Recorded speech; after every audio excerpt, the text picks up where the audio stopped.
So what happens is this.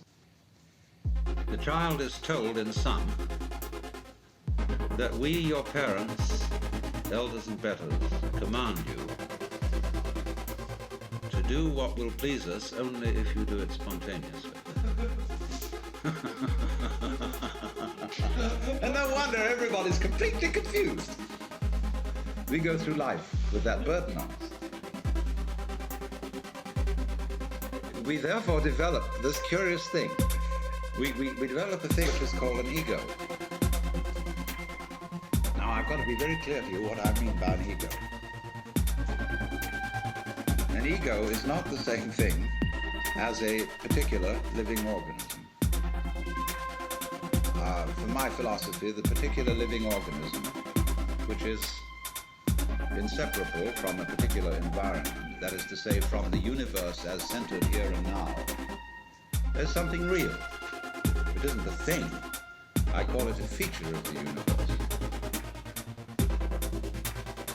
But what we call our ego is something abstract, which is to say, it has the same order and kind of reality as an hour, or an inch, or a pound, or a line of longitude. It is for purposes of discussion. It is for convenience. In other words, it is a social convention that we have what is called an ego. But the fallacy that all of us make is that we treat it as if it were a physical organ, as if it were real in that sense, when in fact it is composed, on the one hand, of our image of ourselves. That is our idea of ourselves, as when we say to somebody, you must improve your image. Now, this image of ourselves is obviously not ourselves, any more than an idea of a tree is a tree, any more than you can get wet in the word water. And to go on with, our image of ourselves is extremely inaccurate and incomplete. Would that some God the gifted give us to see ourselves as others see us. We don't. So my image of me is not at all your image of me. And my image of me is extremely incomplete in that it does not include any information to speak of about the functioning of my nervous system, my circulation, my metabolism, my subtle relationships with the entire surrounding human and non-human universe. So the image I have of myself is a caricature. It is arrived at through mainly my interaction with other people who tell me who I am in various ways, either directly or indirectly. And I play about with what their picture is of me, and they play something back to me so that we set up this conception. And this started very, very early in life.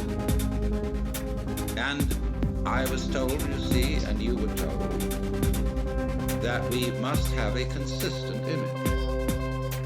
You must be you. You have to find your identity in terms of image. This is an awful red herring. A lot of the current quest for identity among younger people is a search for an acceptable image. What role can I play? Who am I in the sense of what am I going to do in life? And so on. Now, while that has a certain importance, if it's not backed up by deeper matters, it's extraordinarily misleading.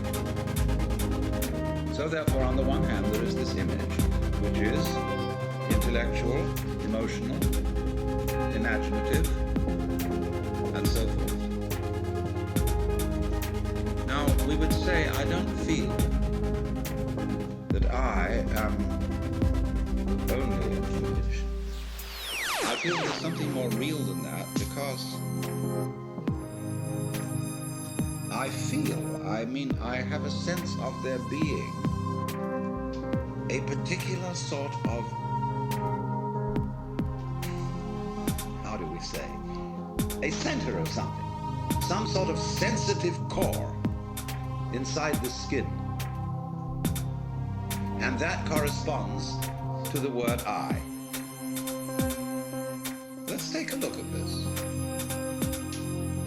Because the thing that we feel as being myself is certainly not the whole body.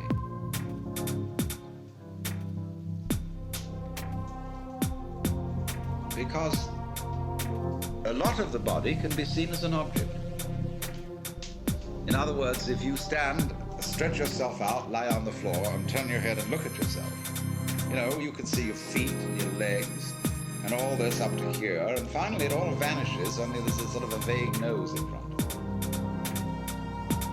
And you assume you have a head because everybody else does, and you've looked in a mirror, and that told you you had a head, but you could never see it, just like you can't see your back. So you tend to put your ego on the side of the unseen part of the body, the part you can't get at, because that seems to be where it all comes from, and you feel it. But what is it that we feel? Because if I see clearly, and my eyes are in functioning order, the eyes certainly are not conscious of themselves. There are no spots in front of them, no defects, in other words, in the lens or in the retina, or in the optic nerves that give hallucinations. So also, therefore, if my ego, my consciousness is working properly, I ought not to be aware of it as something sort of there, being a nuisance in a way in the middle of things, because your ego is awfully hard to take care of. Well, what is it then that we feel? Well, I think I've discovered what it is. It's a chronic, habitual sense of muscular strain, which we were taught in the whole process of doing spontaneous things to order. When you're taking off in a jet plane, and the thing has gone rather further down the runway than you think it should have without getting up in the air, you start pulling at your seatbelt. Get this thing off the ground. Perfectly useless. So in the same way, when our community tells us, look carefully, now listen, pay attention, we start using muscular strains around our eyes, ears, jaws, hands, to try to use our muscles to make our nerves work, which is, of course, futile. And in fact, it gets in the way of the functioning of the nerves. Try to concentrate. And then when we try to control our emotions, we hold our breath, pull our stomachs in, or tighten our rectal muscles to hold ourselves together. Now pull yourself together! Immediately, what are you to do? What does a child understand by that? He does it muscularly, pulls himself together. This is useless. So everybody chronically pulls themselves together, so that it's so funny if you get a person to just lie on the floor and relax. There's the floor under you, as firm as can be, holding you up. Nevertheless, you will detect that the person is making all sorts of tensions. So that chronic tension, which in Sanskrit is called sankocha, which means contraction, is the root of what we call the feeling of the ego. So that, in other words, this feeling of tightness is the physical referent for the psychological image of ourselves. So that we get the ego as the marriage of an illusion to a futility. Even though the idea of an I with a name, with a being, is naturally useful for social communication, provided we know what we're doing, take it for what it is.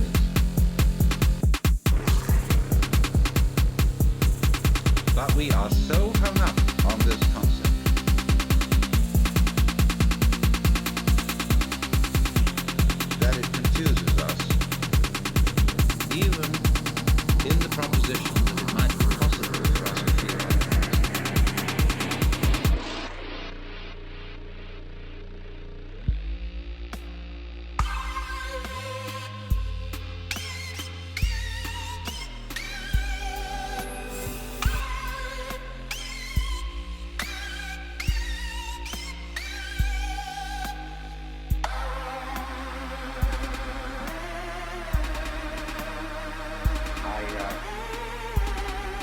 looking in the open air, and one of those glorious little thistledown things came, and I picked it up like that and brought it down, and it looked as if it was struggling to get away, just as if you caught an insect by one leg, like a daddy long legs or something of that kind.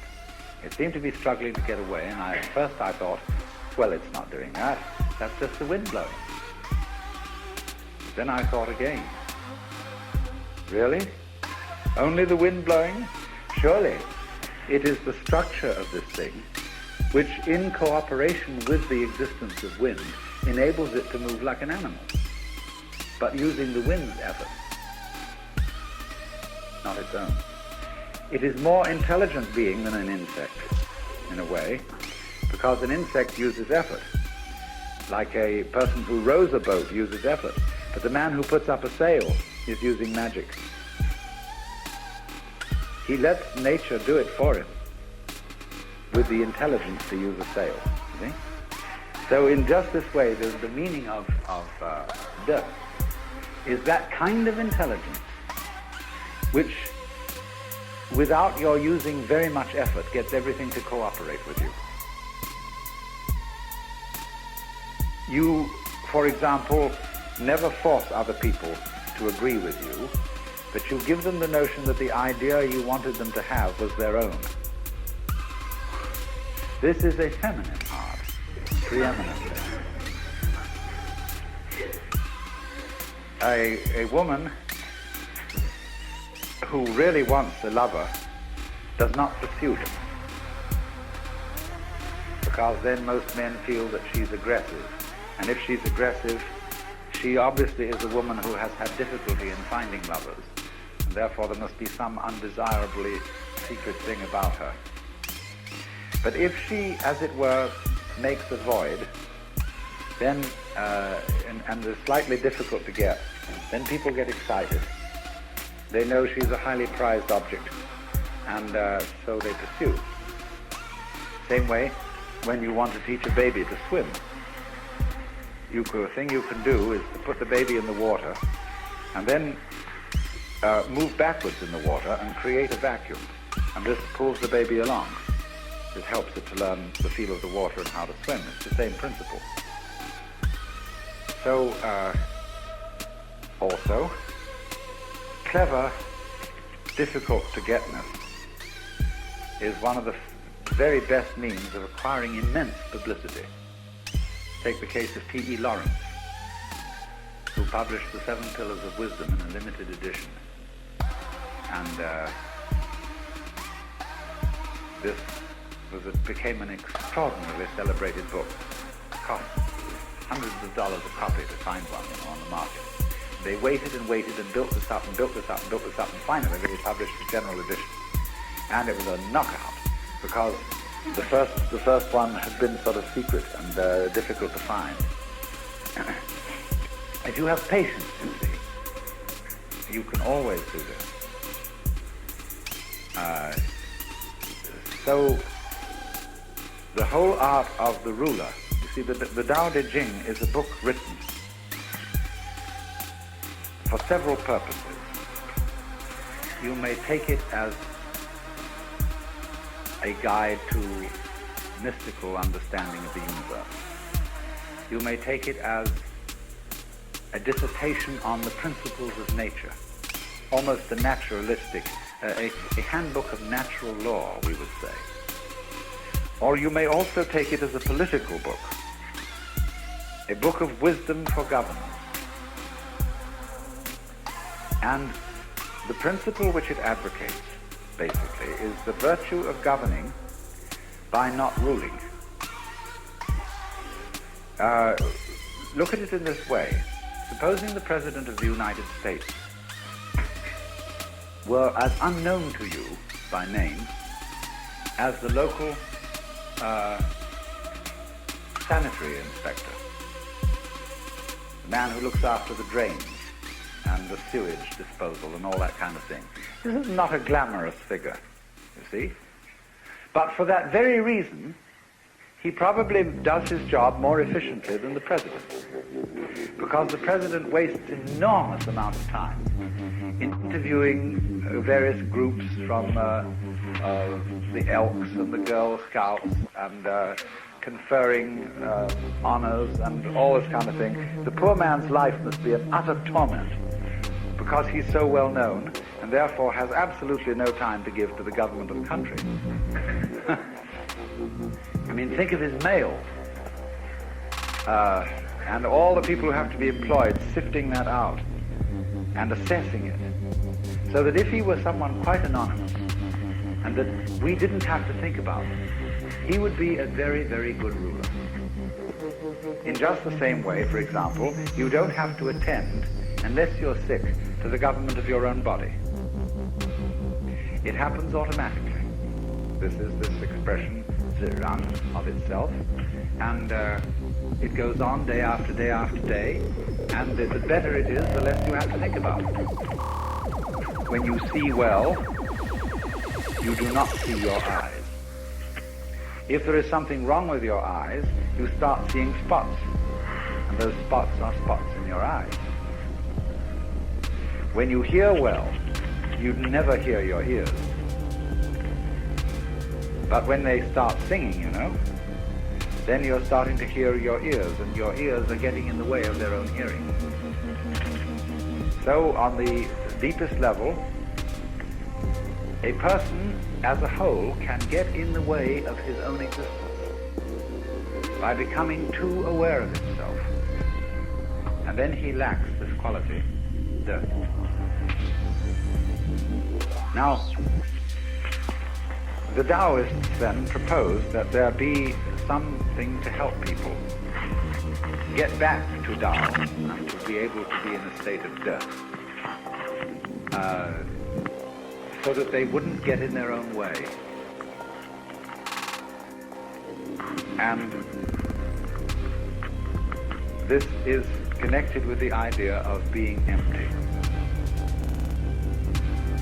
Emptiness, being somehow vacant, was the secret of the thing. The highest kind of knowledge is not know-how, but know-how, N-O-H-O-W.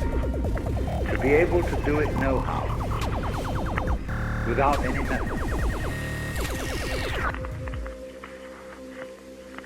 To achieve this, something is practiced which is called fasting the heart. The heart, in Chinese, is a word which doesn't mean heart in the physiological sense. You see, it's part of the De character. Shin. It's usually located about here, and it means heart-mind. It's equivalently translated as mind, and in all the Zen texts where the word mind is used, no mind, mushin, it is this character. The psychic center. Now, the best kind of heart is absence of heart. In English, the word heartless has a very bad connotation, as does the word mindless. A heartless person is an inconsiderate, unfeeling person. A mindless person is an idiot. But a person who has mushin, or no mind, or no heart in Chinese, is a very high order of person. It means that his psychic center doesn't get in its own way.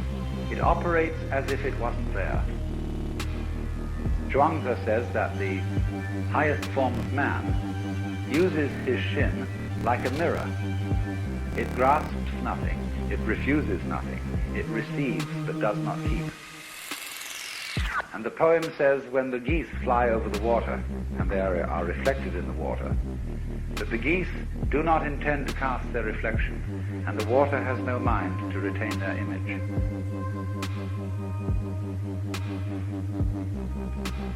So, The whole thing is, you see, to operate in the world as if you were absent. Now, this is built into us physiologically, fundamentally. Let me ask you simply, what is the color of your head from the standpoint of your eyes? Your eyes don't see your head, do they? You look all around, you see everything else, but your head you don't see. Do you feel that your head is black? No. Hasn't any color at all. Outside you see your field of vision is an oval, two eyes, and this creates sort of two centers of an ellipse.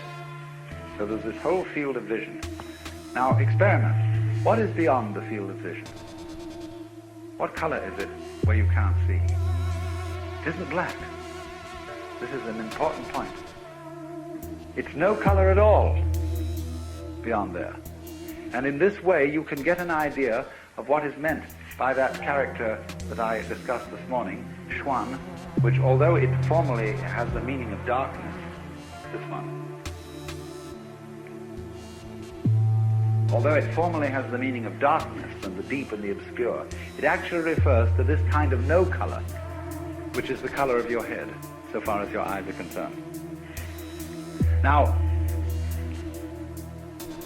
so in this sense, the invisibility of one's head, almost the not having of any head at all, is the secret of being alive. To be headless, you might say, to have no head, in just the sense I'm talking about, is our way of talking about the Chinese expression, mushen, no mind. Now, as a matter of fact, if you want to see the inside of your head, all you have to do is keep your eyes open. Because everything that you're experiencing in the external visual field is a state of your brain. All these colors and shapes are the way in which the brain nerves translate the electrical impulses in the external world, being the world outside the envelope of skin. So they translate all what is going on outside into impulses which are to us shape and color. But shape and color are states of the nerve, so what you see when your eyes are open is how it feels inside your head. You think your head is a blank, but actually it's being a blank. You don't see your brain as an external undulating corrugated structure. You see your brain as everything outside. So in this way, the emptiness of one's head is the condition of seeing. The transparency of the eye lens is the condition of seeing colors. It has no color itself.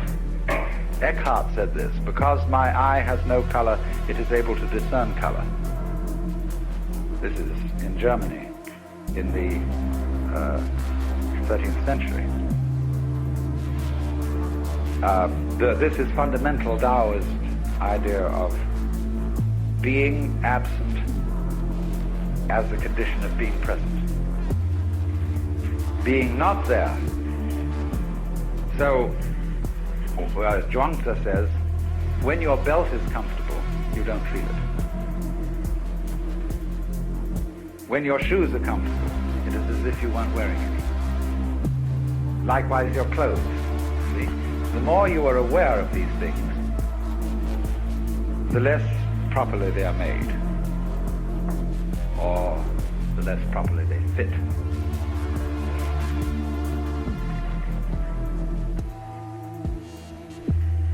But we raise an objection to this, a very simple objection. If I don't know I'm there, I seem to be missing everything. We want to know that we know. If we're happy and we don't know we're happy, we might just as well not be happy.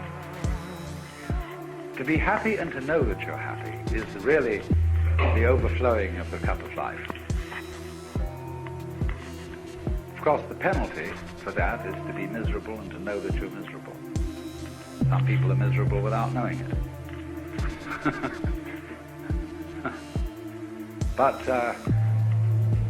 you know my limerick, there was a young man who said, though it seems that I know that I know, what I would like to see is the eye that knows me when I know that I know that I know. And this is the great human predicament.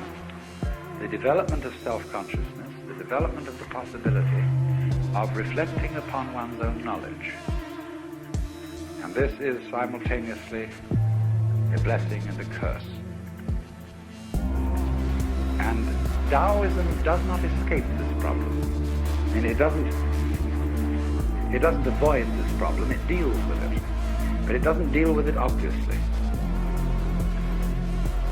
So we get back to this fundamental verse about the nature of death. What is highly virtuous is a virtue that is not conscious of itself as virtue. The moment it's conscious of itself as such, you see, it fails. So in this way, we love to see a child dancing all by itself, lost in the dance and not performing for an audience. We say, oh, if only I could dance like that. If only I could become like a child again, innocent. But then soon we know when parents notice how beautifully a child dances, and they all approve of it and say to this child, dance for us, the child begins to lose its power. And it puts on airs, it knows it's noticed.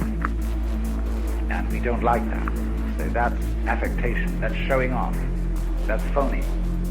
What we want you to do is to dance as if you had no audience, not even yourself. Which of course puts the child in a double bind, because it says to the child, we require you to do something that will be acceptable only if you do it as if it wasn't required. We do that all the time to our children, to each other. You must love me. After all, you promised to do so when we got married, didn't you? And so on. So, this is the difficulty. But somehow, a very great artist, in the maturity of his life, somehow is able, at least to give the impression that he does what he does without playing to the gallery, without self-consciousness. It seems perfectly natural. So how does he get there?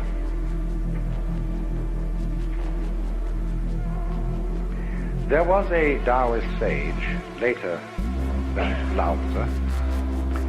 His name was Liezi. We romanize that as L-I-E-H. Liezi.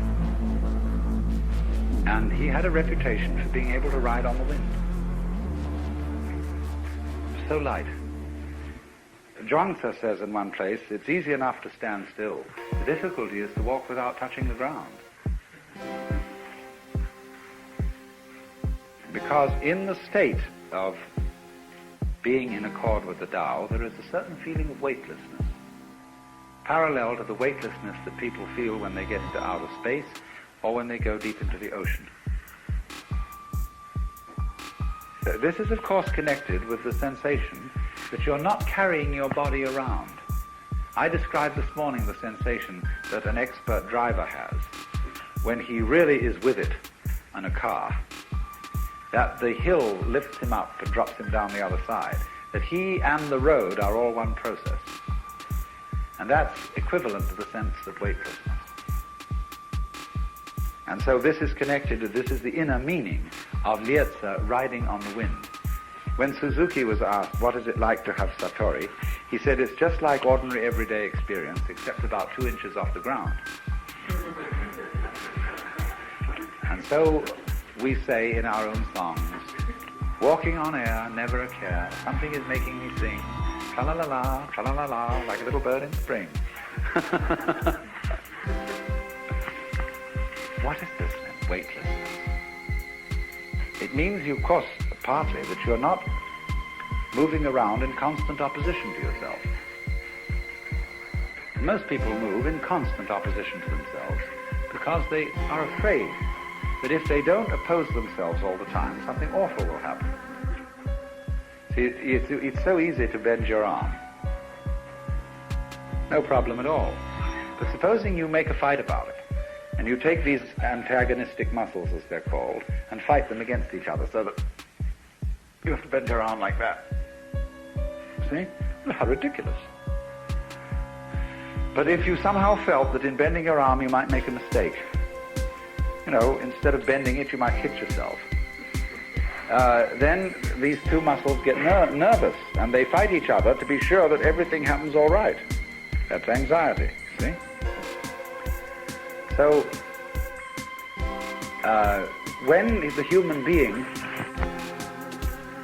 developed the power to be aware of himself, to know that he knows, in other words, when the cortex was formed over the original brain,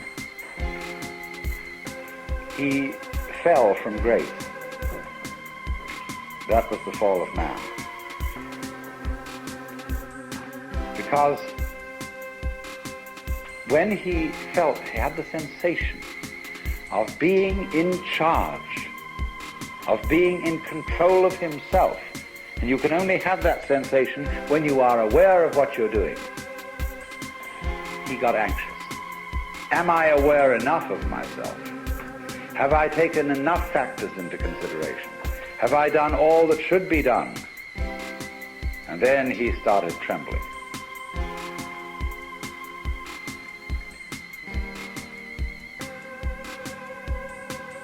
This was the fall of man, of course. This is what is meant. Lao Tzu says,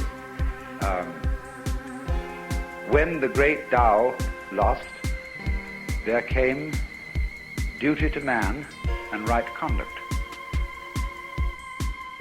In other words, nobody talks about how you ought to behave unless things have gone radically wrong. There wouldn't be any conception of faithful ministers of the state unless there were a lot of lousy politicians around. No one would talk about filial piety unless there were wayward sons and daughters. So there is constantly in the tradition of Taoism the idea that all moral preaching is confusion. There's a marvelous case of this in the Zhuangzi book, where there's an alleged conversation between Confucius and Lao Tzu, in which Lao Tzu asks Confucius to explain to him what is charity and duty to one's neighbor. And Confucius gives him a little sermon, on being, giving up one's self-interest and working for others.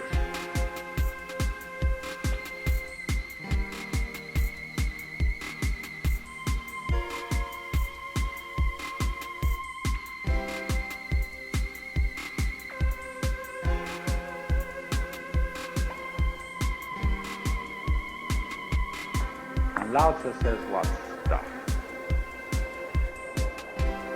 Sir, regard the universe. He says, the stars come out invariably every night.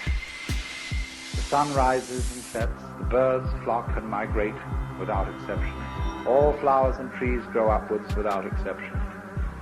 You, by your talk of charity and duty to one's neighbor, you're just introducing confusion into the empire. Your attempt to eliminate self is a positive manifestation of selfishness. You are like a person beating a drum in search of a fugitive. The modern equivalent of that would be the police car about to raid a bad nightclub and coming with its siren full on. And everybody in the club gets out.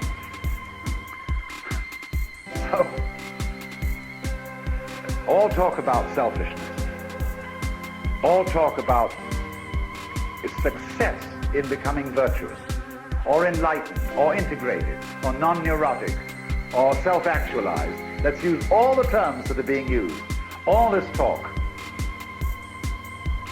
attests to the fact that it hasn't happened. and will in fact get in the way of its happening. Well, to go back to Lietza, who succeeded in riding the wind, what happened? Lietza found a very great master and went to study with him. And the master lived in a small hut, and Lietza sat outside the hut. And the master paid absolutely no attention to him.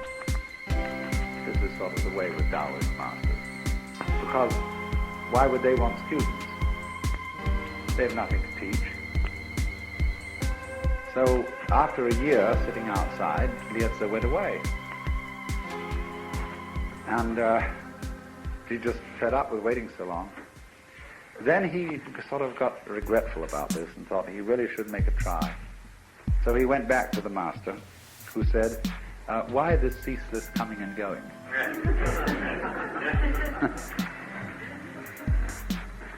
So he sat there and tried to control his mind in such a way that he would not think of the differences between gain and loss. In other words, try to live in such a way that nothing is either an advantage or a disadvantage. Once upon a time, there was a Chinese farmer whose horse ran away. And all the neighbors came around to commiserate that evening. So sorry to hear your horse has run away. That's too bad. And he said, maybe. The next day, the horse came back, bringing 7 wild horses with it. And everybody came around in the evening and said, oh, isn't that lucky? What a great turn of events. You've now got 8 horses. And he said, maybe. The next day, his son tried to break one of these horses and ride it, and was thrown and broke his leg. And they all said, oh dear, that's too bad. And he said, maybe. The following day, the conscription officers came around to recruit, to force people into the army, and they rejected his son because he had a broken leg. And all the people came around and said, isn't that great? And he said, maybe. You see, that is the attitude of not thinking of things in terms of gain or loss, advantage or disadvantage, because you don't really know. The fact that you might get a letter from a solicitor, from a law office tomorrow, saying that some distant relative of yours had left you $1 million, it might be something you would feel very, very happy about. But the disasters that it could lead to are unbelievable. Internal revenue, to mention only one possibility. You never really know whether something is fortune or misfortune. But we only know the momentary changes, and as it alters our sense of hope about things. The Taoist is wise enough eventually, you see, to understand that there isn't any fixed good or bad. And so his point of view is what is called non-choosing. Well, anyway, Lietza attempted to keep his mind in a state of non-choosing. And this was a very difficult thing to do, to overcome one's habits of feeling and thinking in this respect. And after he had practiced this for a year, the master looked at him and, sort of recognized he was there. After another year's practice, he invited him to come and sit inside his hut. And then, however, something changed. And Lietza didn't try anymore to control his mind. What he did was, he put it in this way. I let my ears hear whatever they wanted to hear. I let my eyes see whatever they wanted to see. I let my feet move wherever they wanted to go. And I let my mind think of whatever it wanted to think. And then he said it was a very strange sensation because all my bodily existence seemed to melt and become transparent and to have no weight And I didn't know whether I was walking on the wind or the wind was walking on me.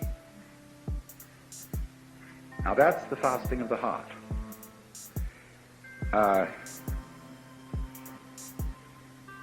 In the ordinary way, you see, you say, well, that made quite an impression on me, as if you were a slate or a blackboard upon which life makes an impression, as the chalk does on the slate or the blackboard.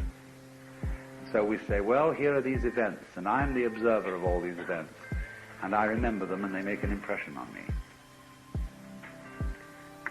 But in the psychology of Taoism, there is no difference between you as observer and whatever it is that you observe.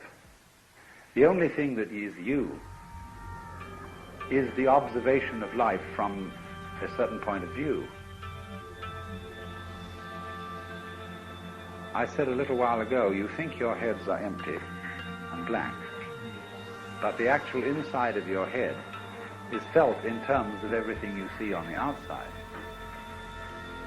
We make an opposition, you see, between the thinker and the thought, the experiencer and the experience, the knower and the known, because we think about knowledge in terms of certain metaphors. The metaphor of the stylus on the writing sheet, the reflection on the mirror, all those sort of images come into our idea of knowledge.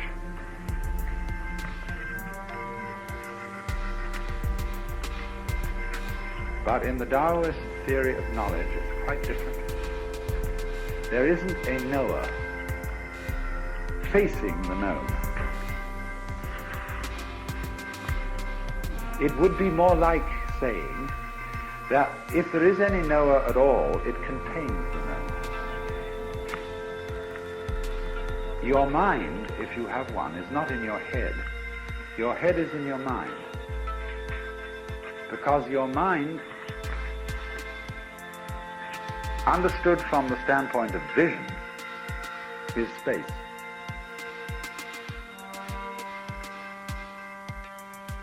The Chinese use this word, hu,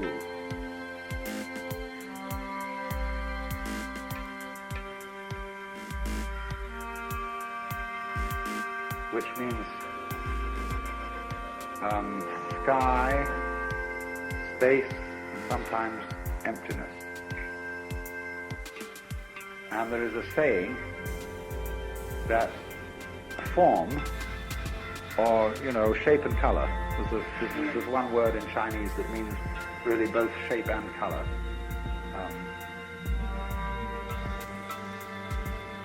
And this are said to be identical.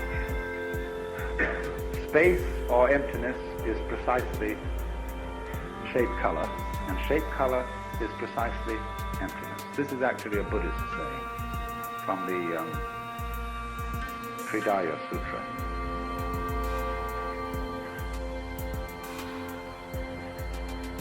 So that all that we call space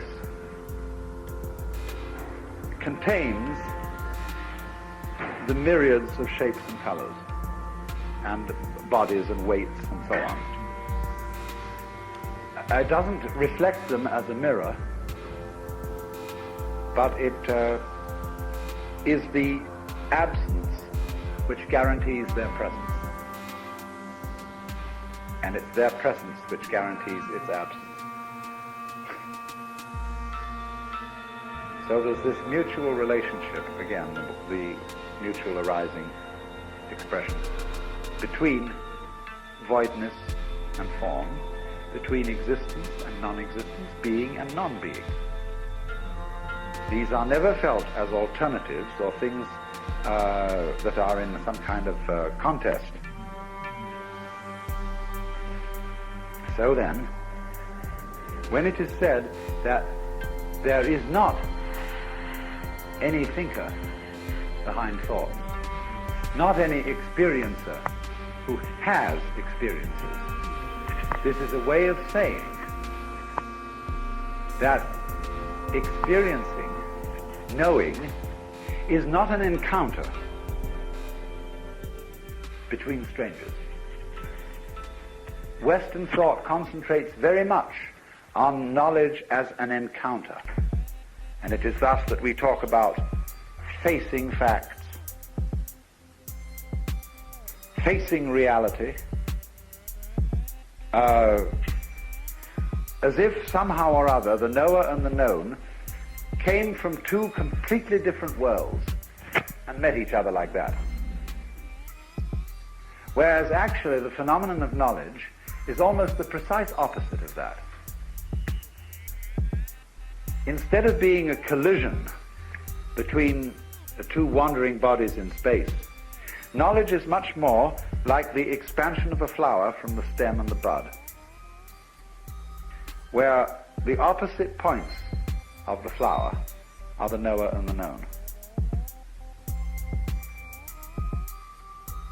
They are the terms of something which, as it were, lies between them. Let me repeat, we tend in all our metaphors and common speech to think of life as an encounter between the knowing human being, the knowing mind, and the world.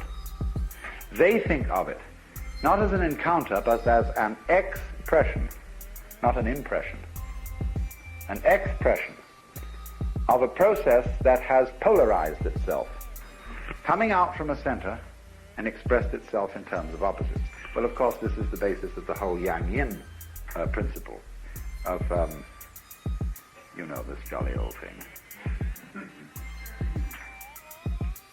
And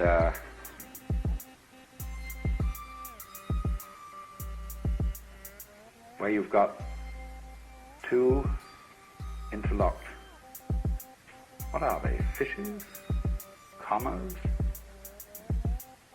It's a fascinating emblem. You call it a monad, yes, but there it is.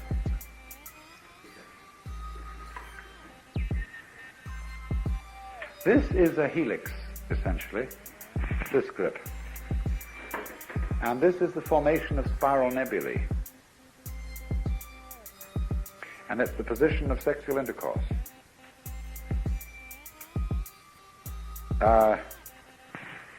I here, this is my eye, and you here with your eye. I'm trying to get to the middle of you, you're trying to get to the middle of me. And neither one of us exists without the other. This is yang, the white, and yin, the dark. Yang, the word yang originally means, or is associated with, the south side of a mountain, which is sunny. Yin, the north side, which is dark. Yang is the north bank of a river, which gets the sun. Yin is the south bank of a river, which is in the shade. Now, you see, you don't get a mountain with only one side. The mountain, if it's a mountain at all, goes up and down. It's like the wave. You don't get a wave which has a crest with no trough, or a trough with no crest. You can't have half a wave. So, yang and yin are quite different from each other, but just because they are different, they're identical. This is the important idea of the identical difference. The saying goes in both Taoism and Buddhism, difference is identity, identity is difference. The Chinese word for is not quite the same as our word. This word, which is usually used, has rather the meaning of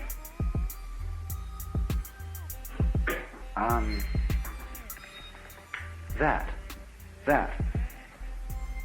So they would say, difference, that identity, identity, that difference.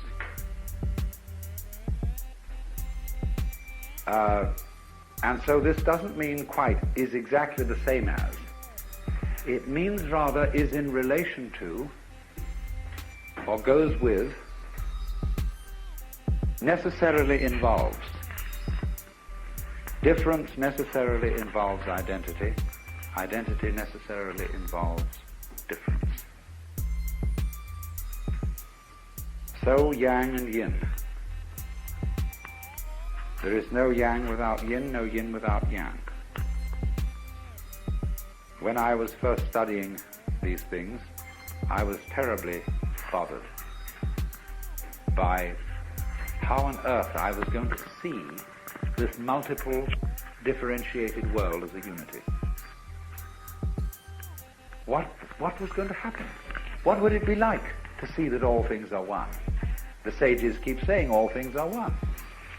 And they all look to me so different. Because here was all this chit going on around one, and it was doing it in different ways, and all these people came on in different ways, and they had all their houses and all their cars and all their this and that. And the whole world looked full of the most bony, prickly differences. And I thought, well, what's supposed to happen? Is there supposed to be a kind of, as if your eyesight got blurred, and all these things suddenly went blah and flow together?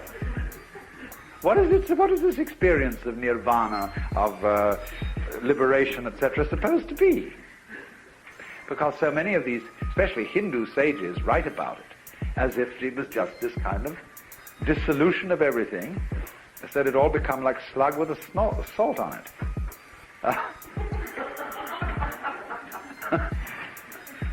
Well, it took me a long time. And suddenly one day I realized that the difference that I saw between things was the same thing as their unity. Because differences, borders, lines, surfaces, boundaries, don't really divide things from each other at all. They join them together. Because all boundaries are held in common. Like, let's think of a territory which has all been divided up into property. There's your property, my property, etc., etc. There are the fences. But we hold it. If I live next to you, your fence is my fence. We hold the boundary in common. We may make up silly arrangements as to who is responsible for the maintenance of this fence. But nevertheless, we hold our boundaries in common. And we wouldn't know what my plot of land was, or where it was, unless we knew the definition of your plot of land and your plot of land that is adjoining. So boundaries are held in common. And I could see then that my sense of being me was exactly the same thing as my sensation of being one with the whole cosmos. I didn't need to get some other weird, sort of different, odd kind of experience to feel in total connection with everything. Once you get the clue, you see that the sense of unity is inseparable from the sense of difference. You wouldn't know yourself, or what you meant by self, unless at the same time you had the feeling of something other. Now, the secret is that other eventually turns out to be you. I mean, that's the element of surprise in life. When suddenly you find the thing most alien, we say, now what is most alien to us? Go out at night and look at the stars and realize that they are millions and millions and billions of miles away. Vast conflagrations out in space. And you can lie back and look at that and say, well, surely I hardly matter. I'm just a tiny, tiny little peekaboo on this weird spot of dust called Earth. And all that going on out there. Billions of years before I was born, billions of years after I will die. Nothing seems stranger to you than that. More different from you. But there comes a point, if you watch long enough, when you'll say, why, that's me. It's the other. That is the condition of your being yourself. as the back is the condition of being the front. And when you know that, you know you never die.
Life not a problem.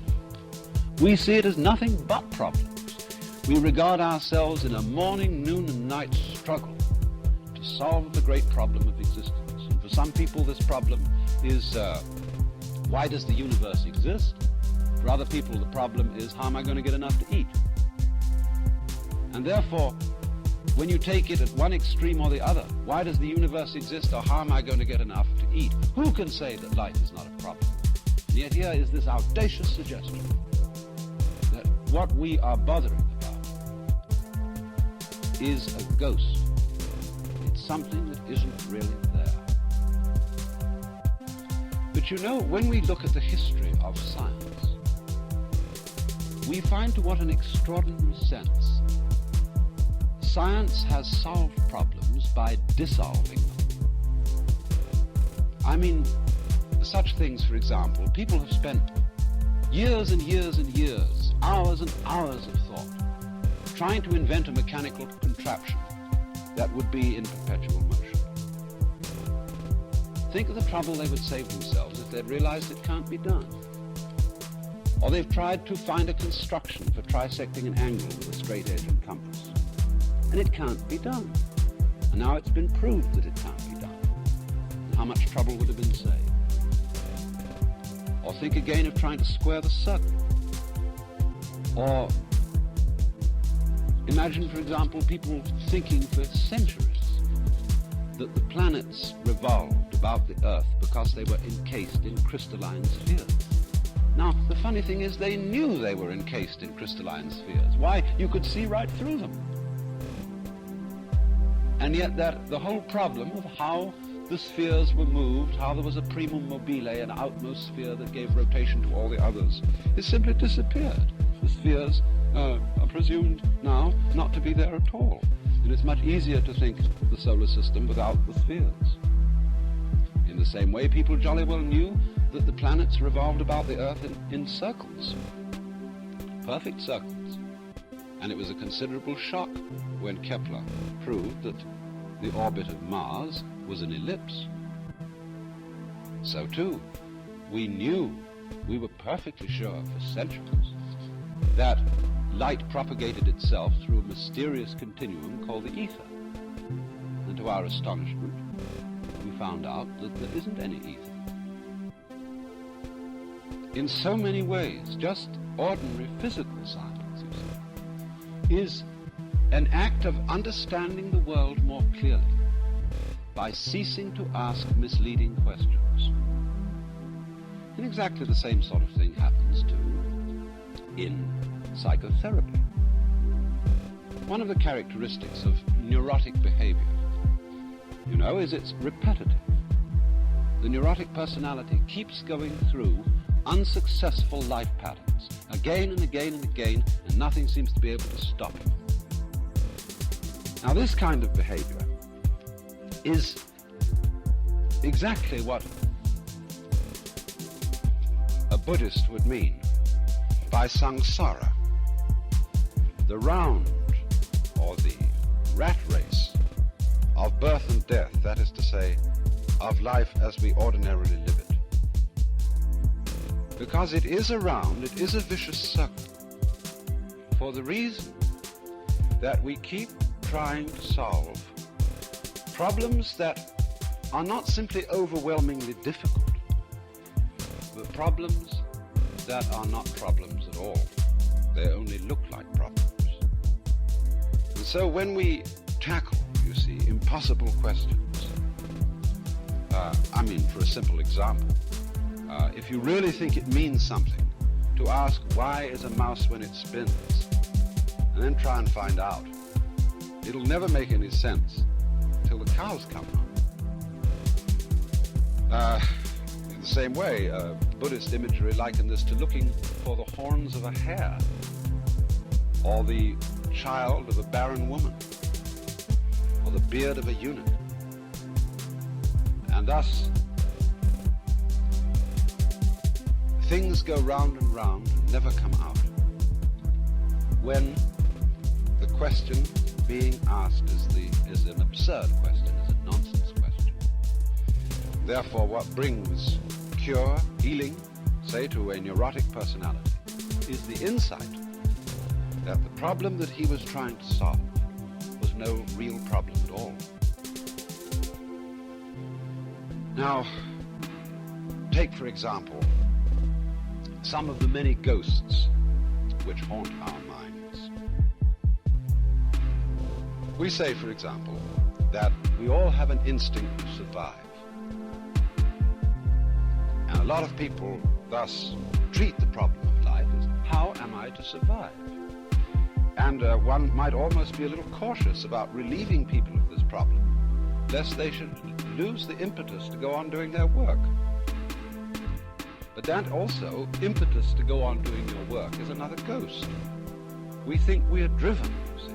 We think that what we do has these mysterious things behind it.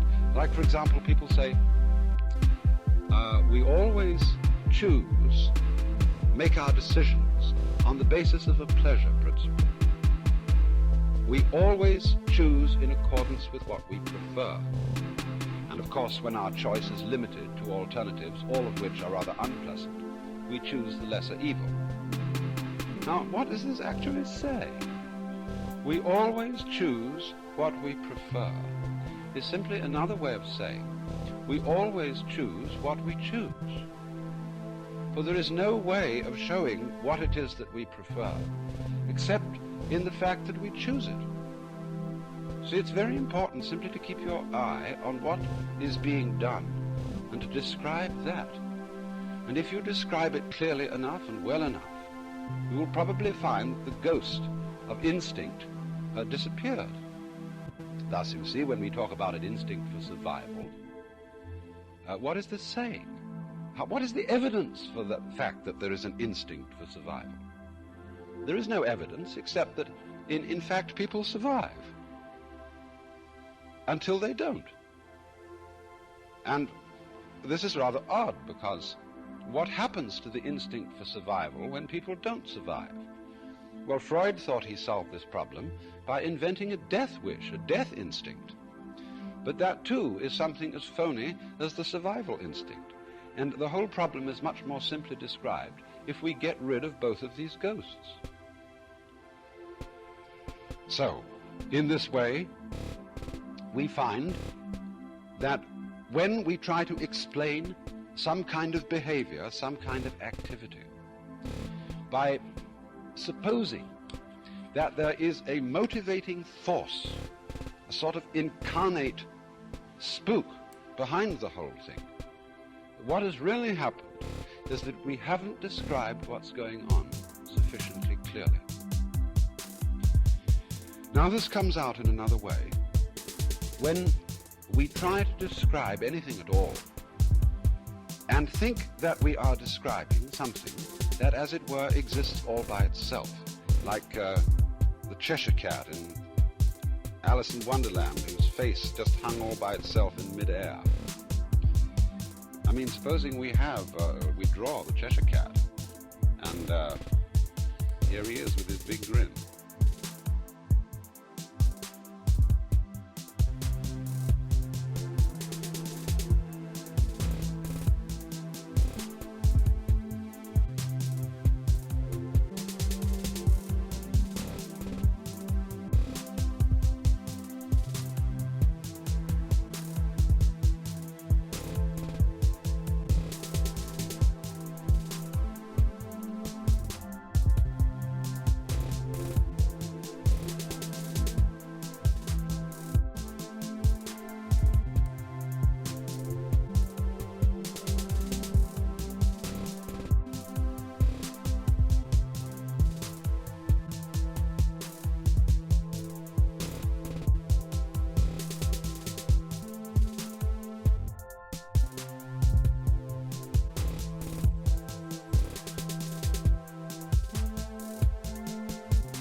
we call in our modern psychological jargon the aha phenomenon.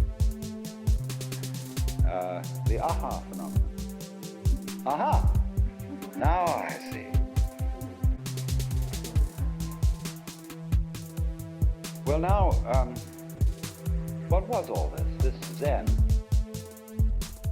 is a translation of the Sanskrit word jnana. And so this is being pronounced Chan in Chinese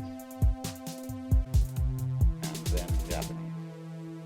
Is unfortunately untranslatable in English. It designates a certain state of consciousness that is sometimes called meditation, but that won't do it all. Contemplation isn't really the point.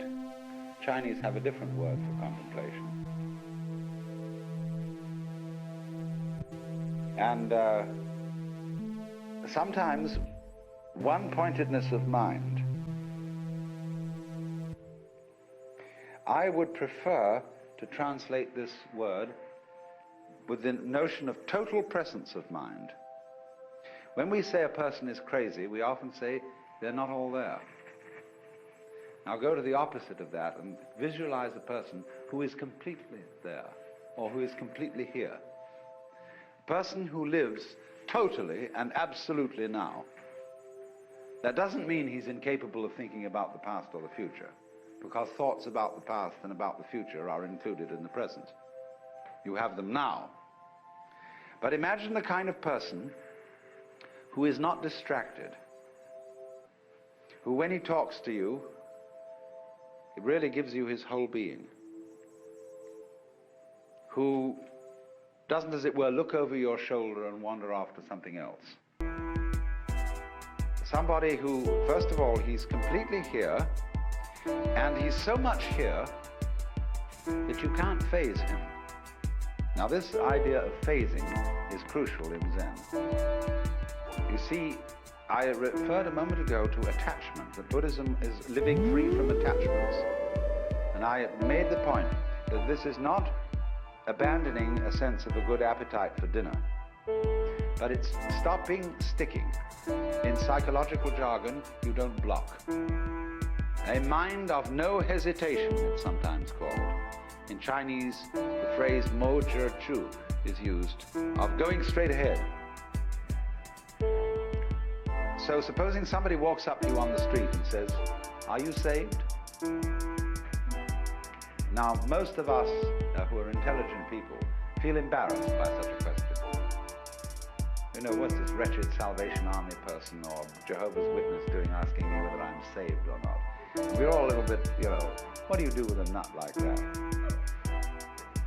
So, but as in Zen, this is a perfect moment to respond, see? To the most embarrassing question, are you saved? But Zen comes back in a very funny way. In Zen, one doesn't give philosophical answers to a question like that. You give practical answers. I had a boiled egg this morning.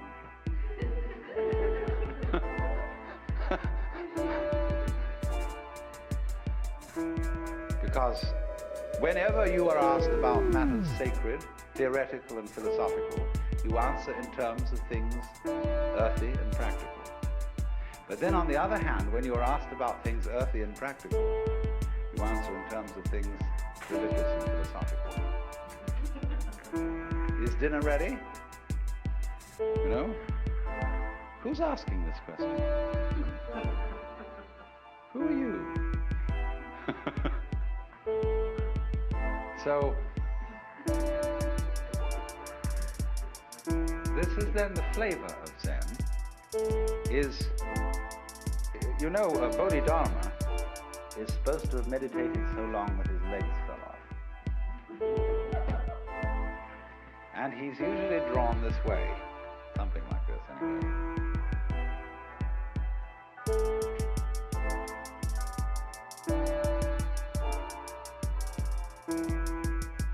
It looks like a shmoo.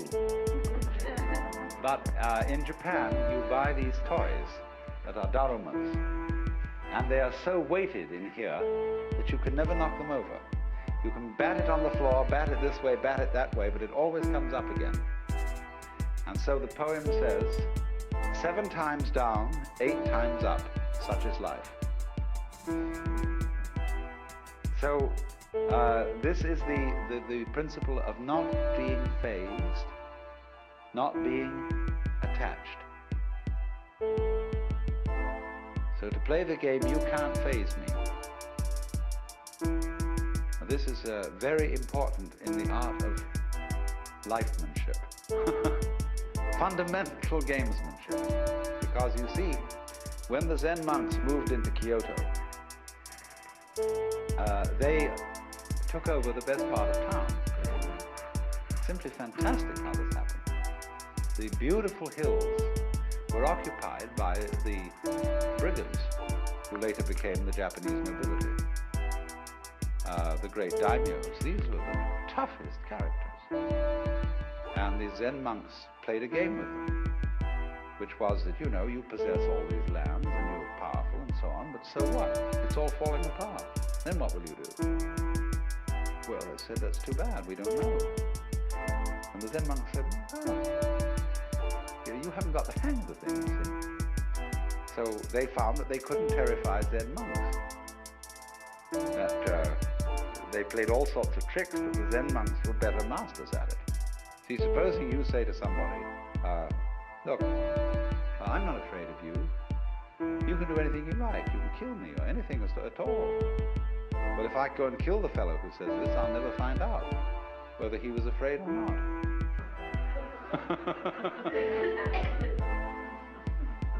So they outfaced these people and said, we have a secret, you see, that you don't have. And we'll teach your servitors to be great warriors, because they'll learn the secret too and they won't be afraid of anything. And this is what they did. And so the daimyos, the noblemen, built great monasteries for these Zen masters and monks on their best land.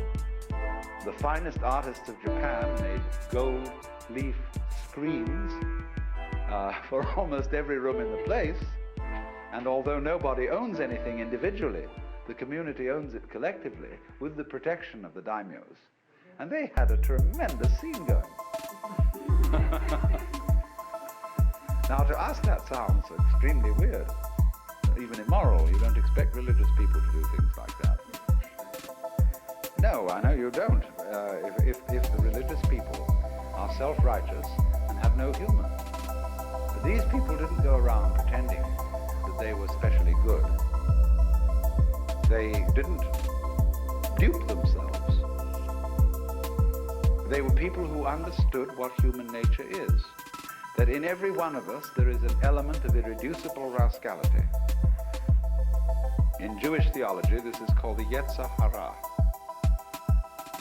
Y-E-Z-E-R-H-A-R-A. The Yetzer Hara. The element of irreducible rascality, which was created by God. Because God has one too. And that's why when you are really affectionate with somebody else, when, for example, men, I don't know what women do in their private lives between each other, but men, as we all know, say to someone they're very fond of, why, you old bastard. Just like that, there's a certain way of saying to a person, there's a certain glint of recognition. And so there's a Zen poem that says, when two Zen masters meet each other on the road, they need no introduction. When a thief meets a thief, they recognize each other instantly.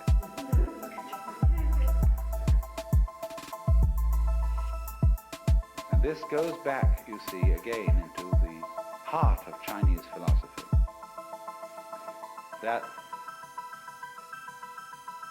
human nature is considered to be basically good. And even the rascally elements of it are good. They are the sort of salt in the human stew. There has to be this little thing that human passions and that the natural contentiousness and greed or whatever that we have is an essential element in our makeup. And that when people lose sight of that, they go mad. Nothing, for example, is more dangerous than a saint. We got to say an unconscious saint who thinks that he is right and who endeavors to live an absolutely pure life and to eliminate all selfish thoughts. Somebody who undertakes that task is going to be a menace to all around because he loses his humor.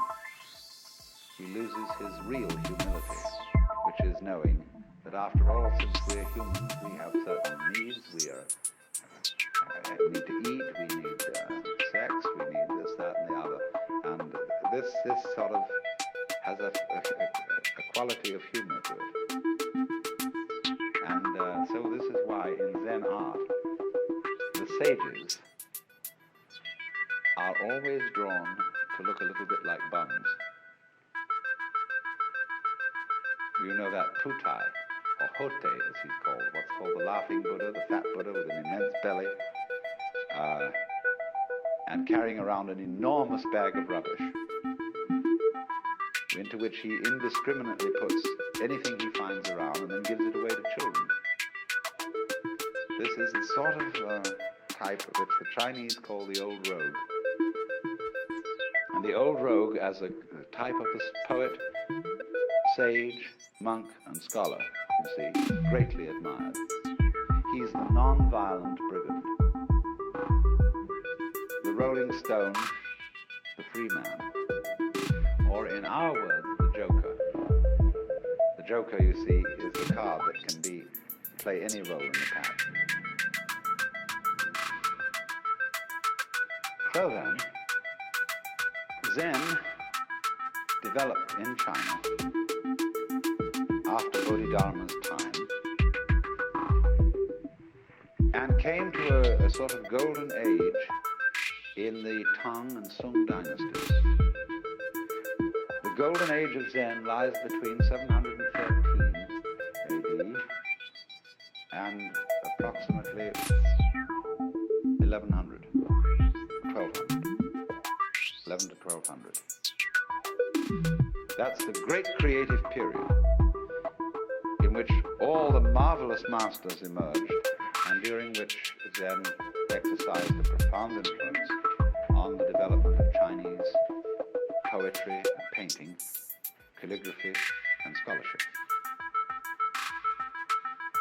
Then, between 11 and 1200, it shifted to Japan and underwent a new development, rather different in quality and in tone. And after it had done that for some curious reason, it's a very complicated historical question, it slowly faded away in China. So that as we find it today, it is principally a Japanese phenomenon. And it is slowly fading in Japan and slowly growing in the West. It's a very funny thing. Now then, let me indicate what Zen training, what its method is. How does it work? I said before, what is involved is a dialogue, an interchange between two people. One who's defined himself as a student and has therefore defined the other as the teacher. There is no teacher until a student arrives, no problem until a question is raised. So students create teachers. If you ask a question, you get 30 blows with a stick. If you don't ask a question, you get 30 blows with a stick. Because you put yourself in statu pupillari. You've defined yourself as having a problem. Now, nobody really has a problem. But the Maya, the game of life, is to pretend that you do. Going back to fundamental Hinduism, the Godhead, or the Self, pretends it's all of us. And so gets lost, and so has a ball. And dreams all this goings on. So, when you're on your way out from the dream, it suddenly occurs to you that you have a problem. Life is suffering. You would like to get out of this. So one such student went to a Zen master and he said, "We have to dress and eat every day. And how do we get out of all that?" In other words, you might ask the question in this way. We have to work, get up Monday morning, go to the office, do all this routine, sell something and so on. How do we get out of the rat race? So we have to dress and eat every day, and how do we get rid of all that? And the master said, "We dress, we eat." The student said, "I don't understand." He replied, "If you don't understand, put on your clothes and eat your food." No, this is the kind of dialogue so characteristic of Zen. So the position is this. The master, on being approached by a student about the problem of life, says, "I have nothing to teach you. I'm a Zen master. I have nothing to say. Zen is not words. And furthermore, everything is perfectly clear." There was a Confucian scholar who went to a Zen master and said, "What is your secret teaching?" And he replied, "There is a saying in your own teacher Confucius which explains it all. Don't you remember when Confucius said to his disciples, 'Do you suppose that I'm concealing something from you? I've held nothing back.'" And the scholar didn't get this. So a few days later they were walking together in the mountains. They passed the wild laurel bush. And the Zen master said to the Confucian scholar, "Do you smell it?" He said, "Yes." He said, "You see, I'm holding nothing back." So the position of the Zen master is, there is nothing to tell you. There is no, we're not offering you any panacea, any solution, any doctrine, any big goodie to the problem of life. Because the problem is an illusion.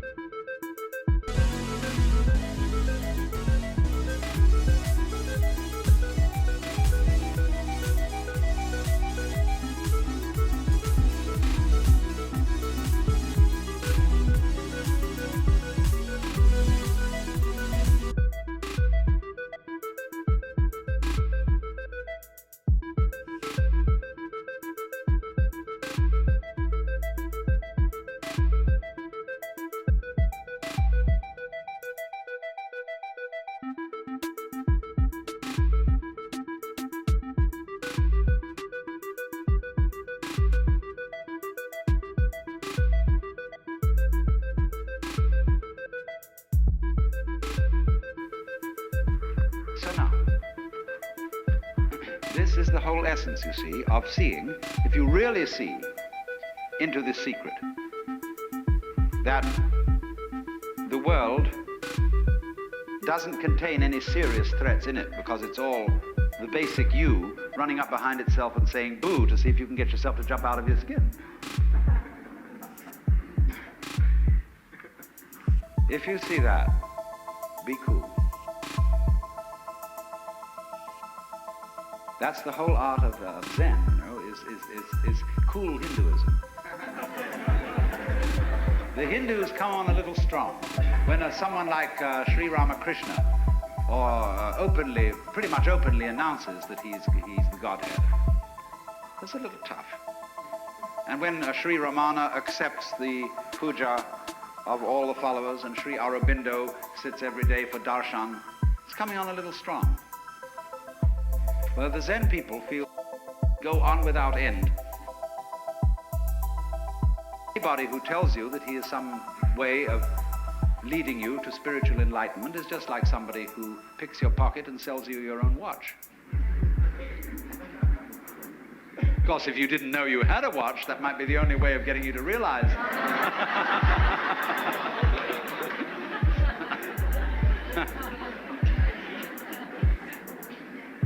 Now, so then,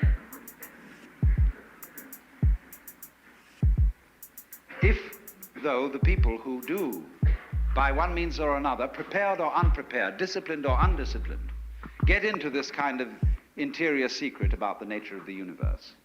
And they have hitherto been insecure about themselves. They're going to use this secret as some way of creating trouble and of stirring things up and of boosting their own inadequate character structure, which is a word I prefer to use instead of ego.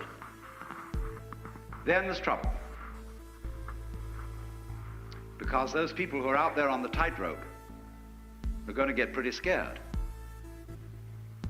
And they're going to call in the police and say, this has got to stop. So then we have a situation right like that now. And I want to make a few comments about it.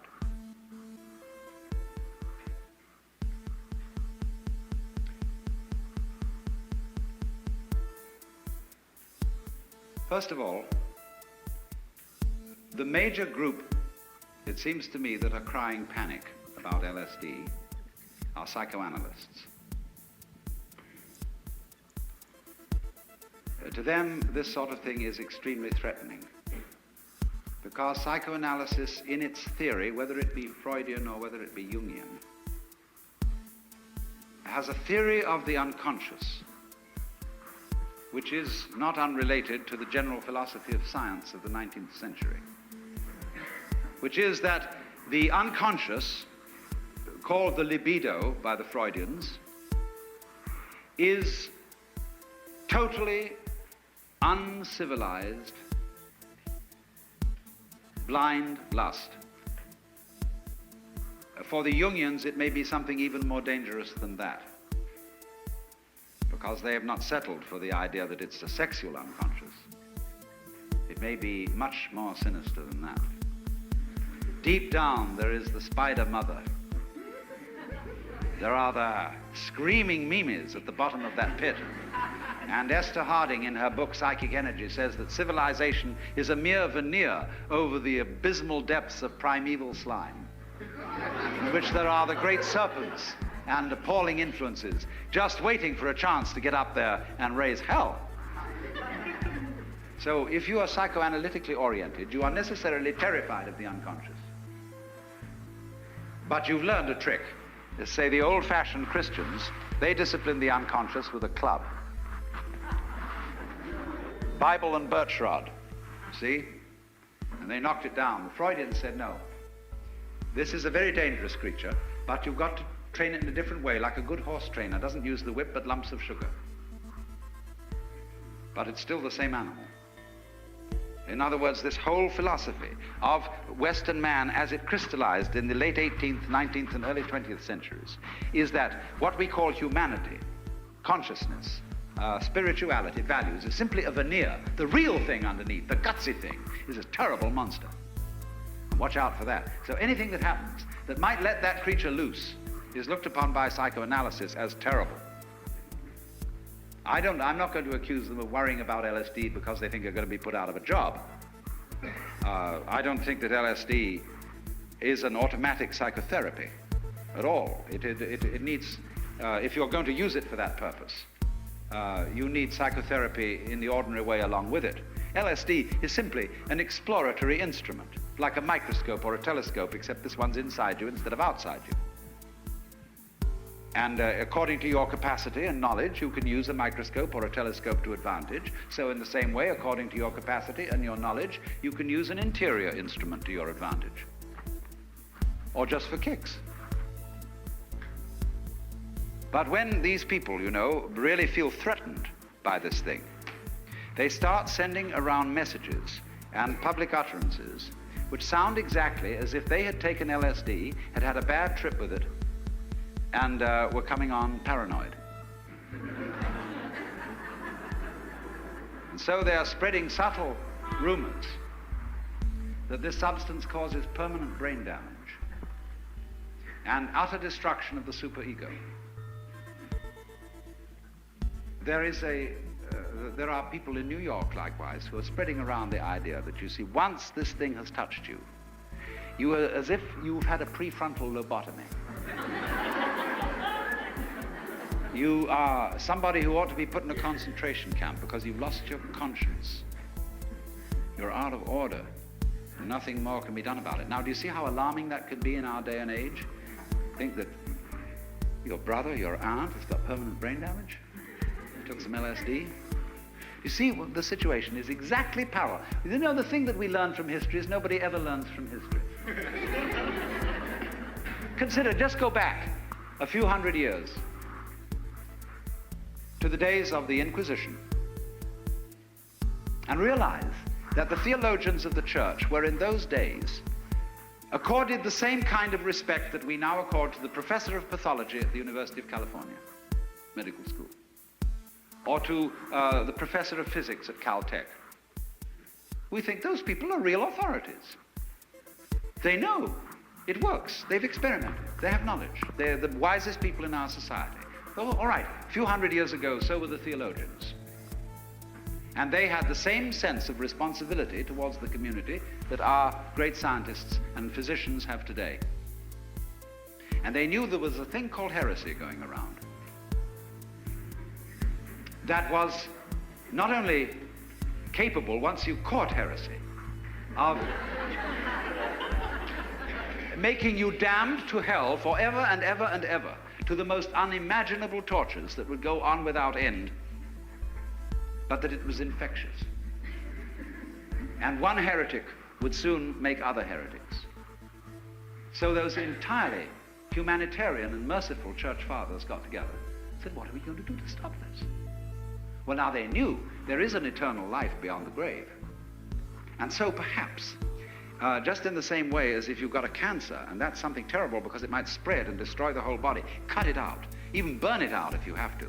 And a little pain on the part of the patient and several months on the end of tubes won't be too bad for if you get rid of it. So they said, we've got to torture these people, because they might, in the middle of this extreme experience, recant.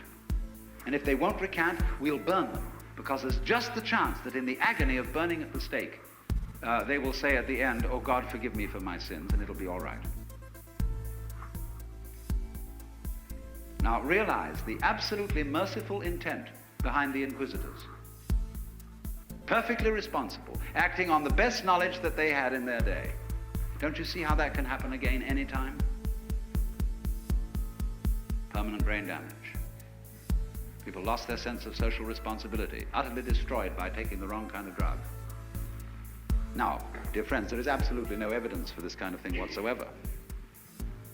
The only brain damage that is, I've just checked this out with the most eminent authorities in this area on the subject, that the only permanent damage that's been perpetrated, and even that wasn't permanent, was on some cats who were given doses that would be equivalent to a human being to over 2,000 micrograms of LSD, the normal dosage for a human being being about 1 to 200. But give a cat the equivalent for a human being of 2,000 micrograms, there will be synaptic defects that are called acute as distinct from chronic. That means they will disappear after a little while. Now, this has been worked out carefully. And there is no evidence whatsoever of any serious neurological damage to a human being, except in cases where A, they may have taken an absurdly large dose, or B, taken it in conjunction with some other form of drug, an amphetamine, a barbiturate, or something like methadone, a narcotic, which did indeed cut off the oxygen supply to the brain and therefore cause some damage. So this scare talk is simply without foundation. But nevertheless, there are certain reasons to be cautious, and for those who understand the operation of these chemicals to issue certain clear warnings.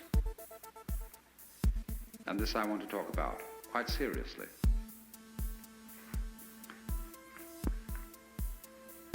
Now, this class of psychotropic chemicals, which includes LSD, mescaline, and its original form, peyote, psilocybin, cannabis, and so on, which is a very mild psychotropic.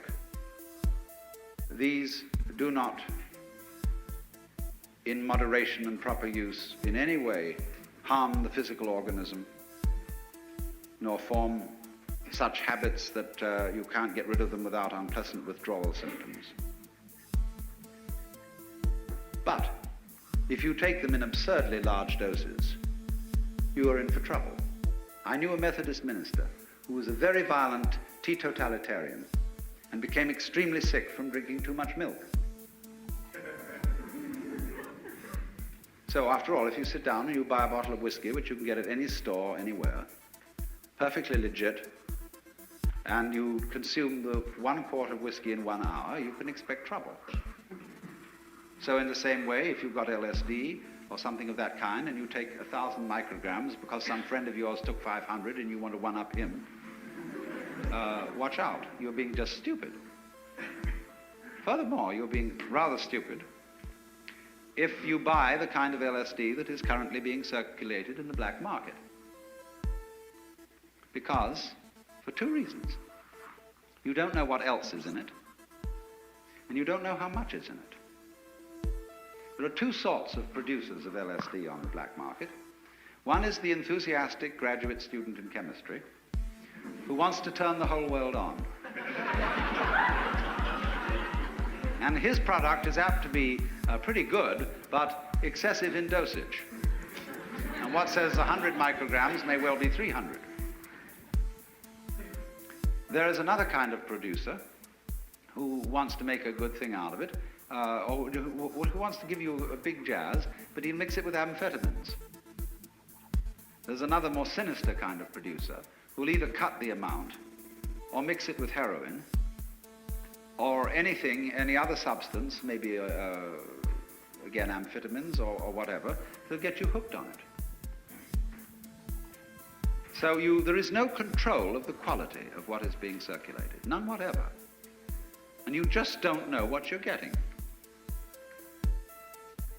Now this situation is the result of the fact that the United States never learns from history. It is the same old story of prohibition. To think the naive notion that you can control something that might turn into a social evil by handing it over to the police. Now, after all, who pays the police? You do.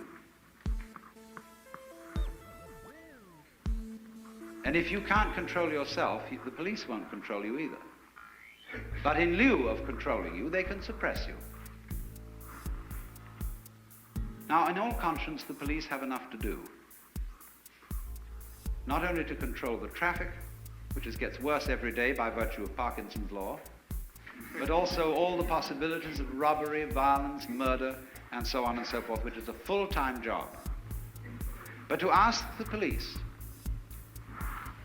to go and look for people who have LSD or marijuana or heroin or opium or whatever, or who are living irregular sex lives, or who have a gambling joint or a whorehouse, this is to ask the police to act as officers of the state in service of the church, uniformed ministers. And that's not their job.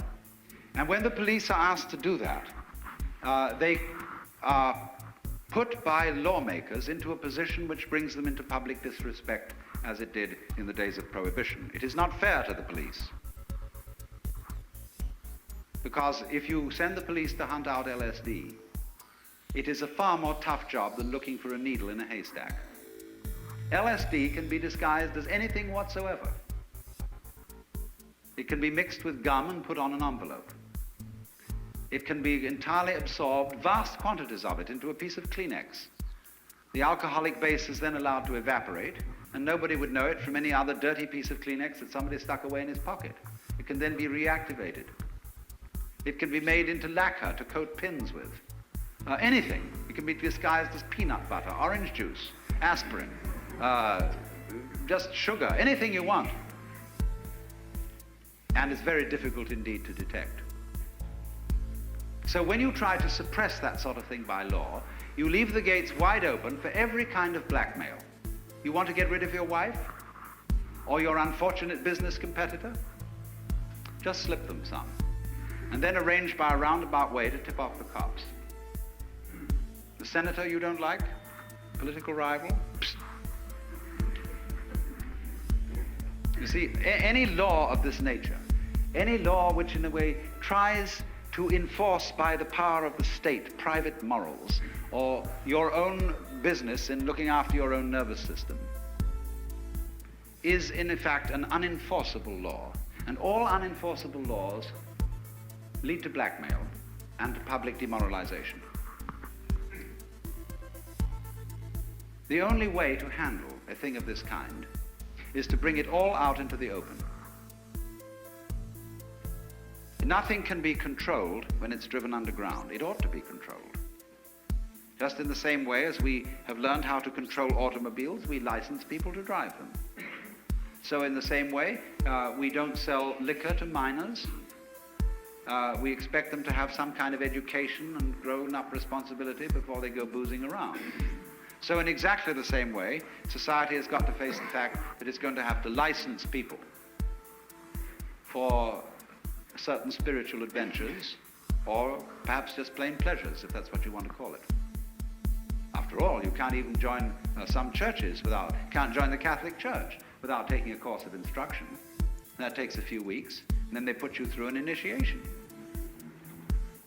And you may say when you get through that, well, what was all that preparation for? I didn't feel anything. But so in exactly the same way with this, it is completely urgent, in other words, that we prevent the occurrence of a very serious, socially destructive criminal situation created by law. You've heard of iatrogenic diseases. That means diseases caused by physicians. There are nomogenic diseases, or shall we say nomogenic crimes. Like somebody said, the only serious side effect of marijuana is that you may go to jail. This is a nomogenic crime. In other words, it is a ritual crime. In exactly the same way that when the early Christians refused to burn incense in front of the Roman gods, in whom the Romans themselves didn't believe, they were guilty of a crime. It was a ritual crime. And they refused. And a reasonable man like the Emperor Marcus Aurelius said to the Christians, now come off it. Really? Do you have to refuse to burn incense? They said, yes, we're serious about it.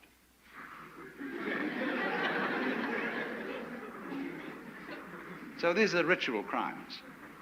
And so in the same way, various ritual crimes exist, and our police, poor devils, are supposed to enforce it. And if they don't, they're going to get it from the politicians. Because the politicians have made all the old ladies up in Glendale scared, and Pasadena and so on. They're all just terrified about this. And so the politician gets the votes of those old ladies. And the police have to do what the politician tells them to do. And you know, the police, they're just people. It's a terrible thing to put the police in a position where they're going to earn public disrespect by enforcing or trying to enforce unenforceable laws. So I would say in general, to sum up, substances like LSD, which give away a secret about the nature of the social game, the human game, and what underlies it, are potentially dangerous, of course, like any good thing is. Electricity is dangerous, fire is dangerous, cars are dangerous, planes are dangerous, but not so dangerous as driving on the freeway. The only way to handle danger is to face it. If you start getting frightened of it, then you make it worse, because you project onto it all kinds of bogies and threats which don't exist in it at all. So this is also a rule, and please, anybody here who's a psychotherapist, if he doesn't know this already, take note. If you get someone thrown on your hands who, as a result of taking any psychotropic drug, is in a psychotic state, don't be frightened. Because the moment you're afraid, your patient will pick up your fear by a kind of osmosis and get worse. The rule about all terrors, going back to where I started from, the dweller on the threshold, the rule for all terrors is head straight into them. When you are sailing in a storm, you don't let a wave hit your boat on the side. You go bow into the wave and ride it. So in the same way, old folklore says, this is an old wives' tale with a lot of truth in it, whenever you meet a ghost, don't run away. Because the ghost will capture the substance of your fear and materialize itself out of your own substance and will kill you eventually, because it will take over all your own vitality. So then, whenever confronted with a ghost, walk straight into it and it will disappear. And so in the same way, when people stir up the depths of the unconscious and are confronted with their own monsters, or with the terrors of discovering that they're in a relativistic world where black implies white and white implies black, so who's in charge? You know, grandfather's dead, father's dead too, this leaves me. Who's the authority? See? When you get that sense of terror, go right at it. Don't run away. Explore, feel fear as completely as you can feel it. Head straight into it. And just it so happens that these things give you the property, and the opportunity, let me put it that way, the opportunity to go into some of your very, very most closely kept skeletons. And the result of that is invariably beneficial.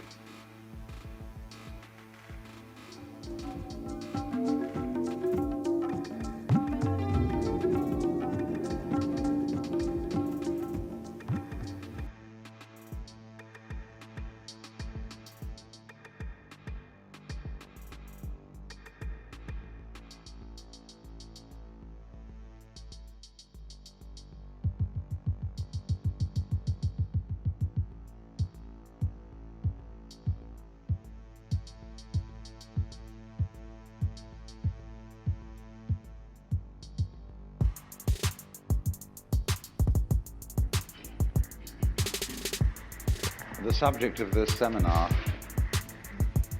is the veil of thoughts. And following out the theme that somebody once suggested by saying that thought is a means of concealing truth, despite the fact that it's an extraordinarily useful faculty. But in quite recent weeks, we've had an astounding example of the way mankind can be bamboozled by thoughts. There was a crisis about gold. And the confusion of money in any form whatsoever with wealth is one of the major problems from which civilization is suffering. Because way back in our development, when we first began to use symbols to represent the events of the physical world, we found this such an ingenious device that we became completely fascinated with it. And in ever so many different dimensions of life, we are living in a state of total confusion between symbol and reality. And the real reason why in our world today, where there is no technical reason whatsoever why there should be any poverty at all, the reason it still exists is people keep asking the question, where's the money going to come from? Not realizing that money doesn't come from anywhere and never did. Except if you thought it was gold. And then, of course, if to increase the supply of gold and use that to finance all the world's commerce, prosperity would depend not upon finding new processes for growing food in vast quantities, or getting nutrition out of the ocean, or getting water from atomic energy. No, it depends on discovering a new gold mine. And you can see what a nonsensical state of affairs that is. Because when gold is used for money, it becomes, in fact, useless. Gold is very useful metal for filling teeth, making jewelry, and maybe covering the dome of the Capitol in Washington. But the moment it is locked up in vaults in the form of ingots, it becomes completely useless. It becomes a false security, something that people cling to, like an idol, like a belief in some kind of big daddy, oh God, with whiskers, who lives above the clouds. And all that kind of thing diverts our attention from reality. We go through all sorts of weird rituals and get in the symbol, in other words, gets in the way of practical life. So it was, you remember the Great Depression. I expect a number of you here looking around are old enough to remember the Great Depression, when one day everybody was doing business and things were going along pretty well, and the next day there were bread lines. It was like someone came to work and they said to him, "Sorry, chum, but you can't build today. No building can go on. We don't have enough inches." He said, "What do you mean we don't have enough inches? We got wood, haven't we? We got metal, we even got tape measures." He said, "Yeah, but you don't understand the business world. We just haven't got enough inches, just plain inches. We've used too much of them." And that's exactly what happened when we had the Depression. Because money is something of the same order of reality as inches, grams, meters, pounds, or lines of latitude and longitude. It is an abstraction. It is a method of bookkeeping to obviate the cumbersome procedures of barter.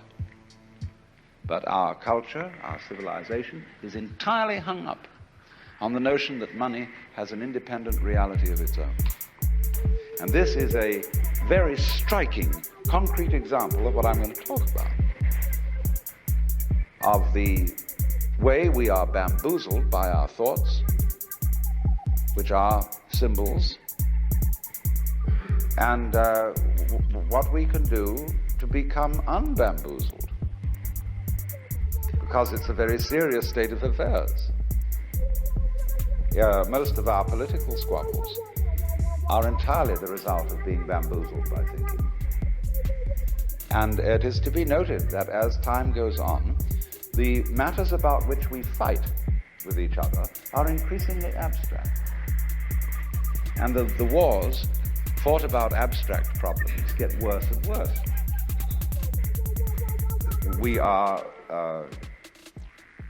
thinking about vast abstractions, ideologies called communism, capitalism, all these systems, and paying less and less attention to the world of physical reality, to the world of earth and trees and waters, people,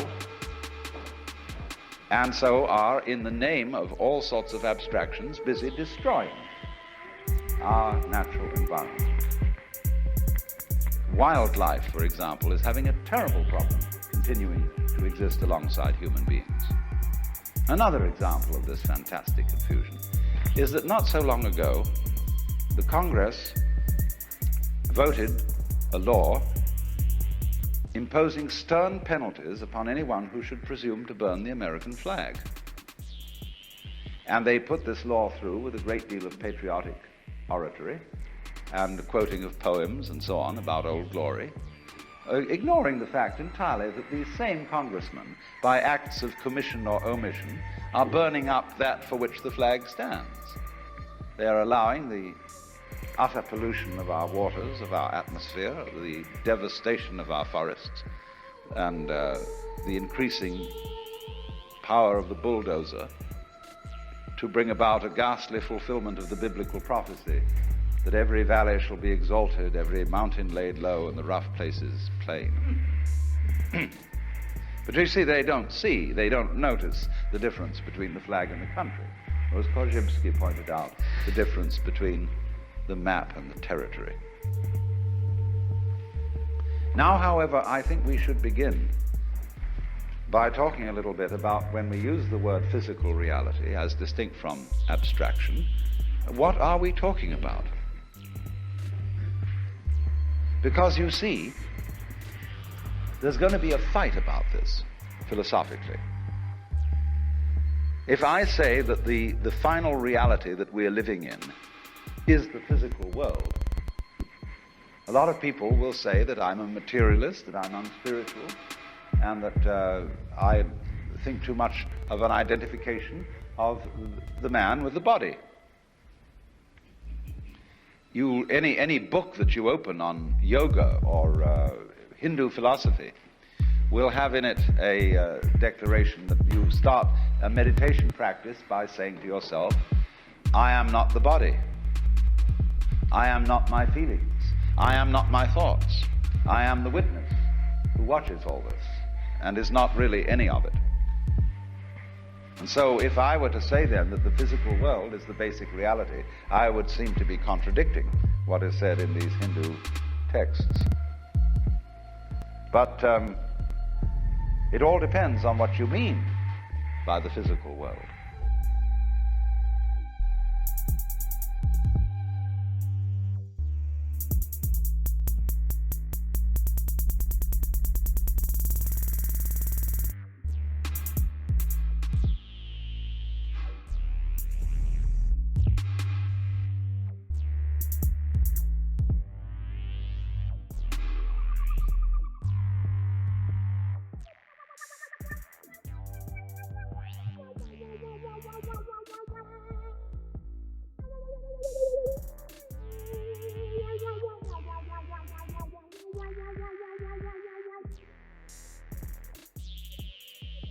Ideas are very powerful. It's not only emotions that are powerful in human life. Psychoanalysis has, of course, examined the emotional bases of human opinions and beliefs, but one should also examine the intellectual bases of psychological principles, or theories, or therapies. Because everybody who speaks a language at all has underneath the surface of the language, or the figuring that he uses, certain basic assumptions which are usually unexamined. And these unexamined systems of belief are extremely powerful in their influence over our lives. We will begin with one very common idea that's built into our common sense, which is that the physical world consists of two aspects, respectively form and matter. This was foisted on us by Aristotle, and also by the Bible, because it is said that God created man out of the dust of the earth, and as it were made a figurine in his own image, and then breathed the breath of life into its nostrils, so that this form of clay became a living being. And so underneath that lies the notion that everything material is made of some sort of basic stuff, like clay is the basis of pots.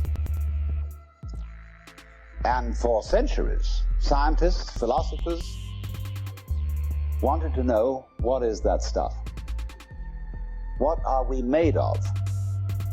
Now look here, a carpenter makes tables out of wood, and a potter makes pots out of clay. But I ask you, is a tree made of wood? Obviously not. A tree is wood. It's not made of it. Is a mountain made of rock? Obviously not. It is rock. See, our language contains innumerable ghosts. Supposing I say, the lightning flashes. Surely the flashing is the same as the lightning. There is not one thing called lightning and another called flashing. The lightning is the flashing. It is raining. What is this "it" that is raining? The raining. I can make a noun out of a verb any time by turning it into a gerund. So we populate the world with ghosts, which arise out of the structure of our language, and thus, therefore, of the structure of our thinking, because we think in language or in figuring in numbers. And so it's an intensely fascinating investigation to find out what are the hidden assumptions that underlie language and figuring. And here is this basic assumption, you see, that is almost with us all. It comes again and again into our everyday speech, that form, pattern, organization, organisms are made of something. As if there were some inert, primordial, and of course stupid stuff which had to be put into shape by an energy and an intelligence other than the stuff. Like the intelligence of the potter shapes the clay. So therefore, we have a basic picture of the world in which everything is being pushed around. There's a boss. There's somebody in charge.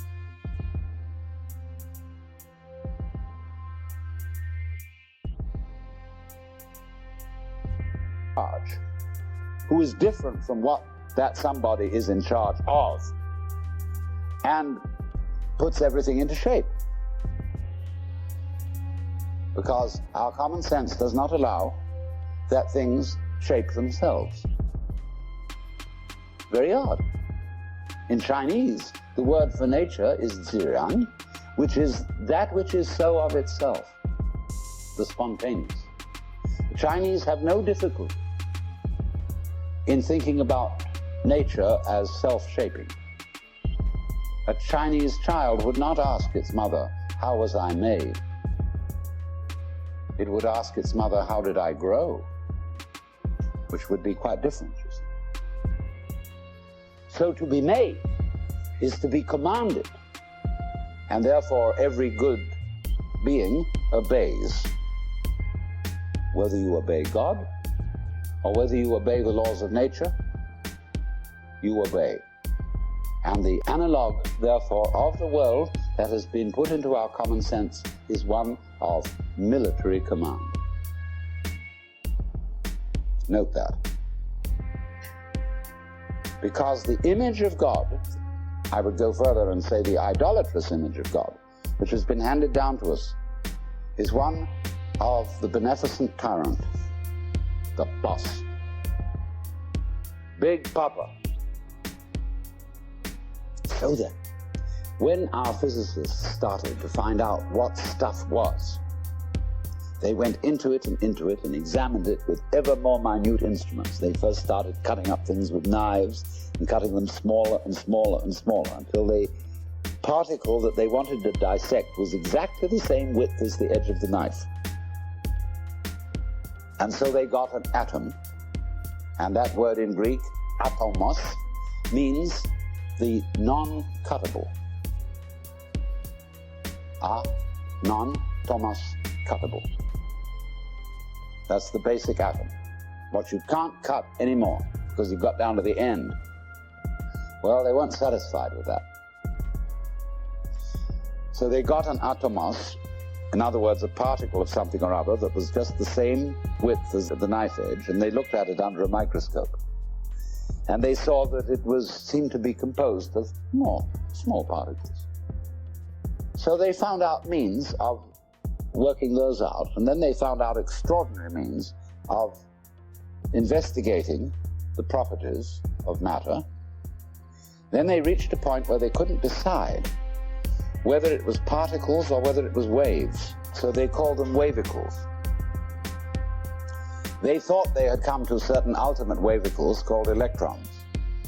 But then, unfortunately, everything fell apart and they found protons, mesons, and many other extraordinary things. Because, of course, what they didn't realize was that as you make more and more powerful microscopic instruments, the universe has to get smaller and smaller in order to escape the investigation. Just as when the telescopes become more and more powerful, the galaxies have to recede in order to get away from the telescopes. Because what is happening in all investigations is, through us and through our eyes and senses, the universe is looking at itself.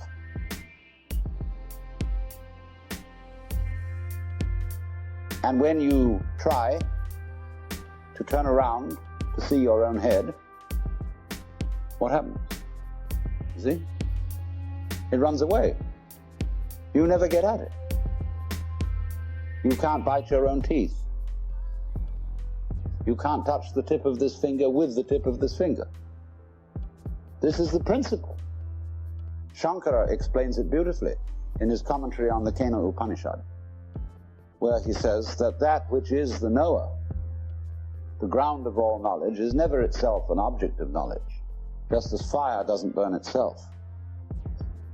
So there's always that profound mystery that you are never going to be in absolute control of what goes on, because if you were,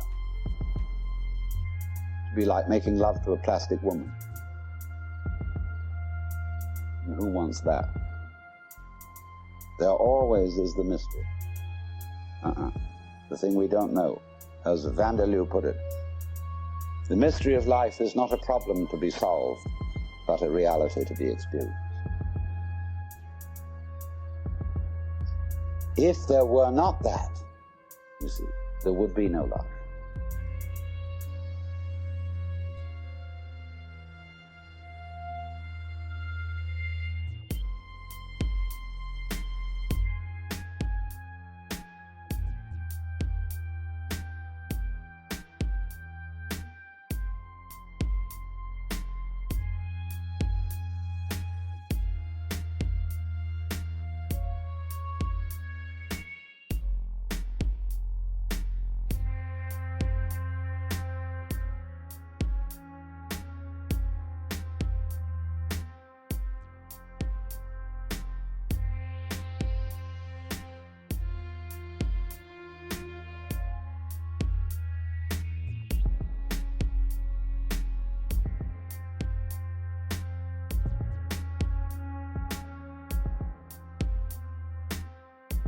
How shrooms changed my life.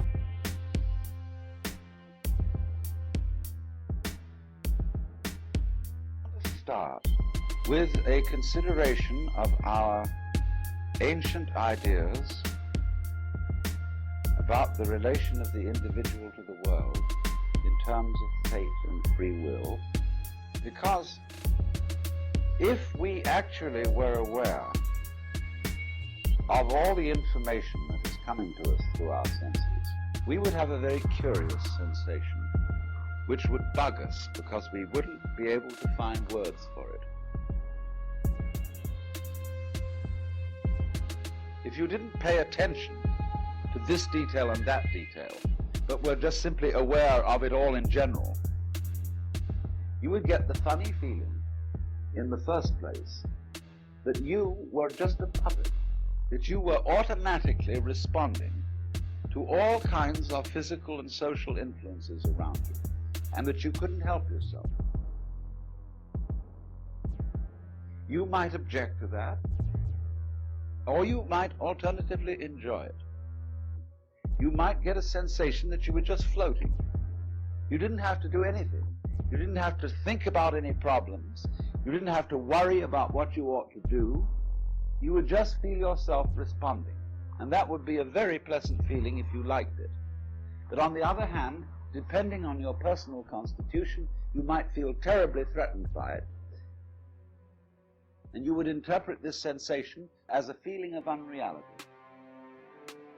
Have you ever suddenly felt that you were dreaming everyday life? That it wasn't quite real? And it spooked you?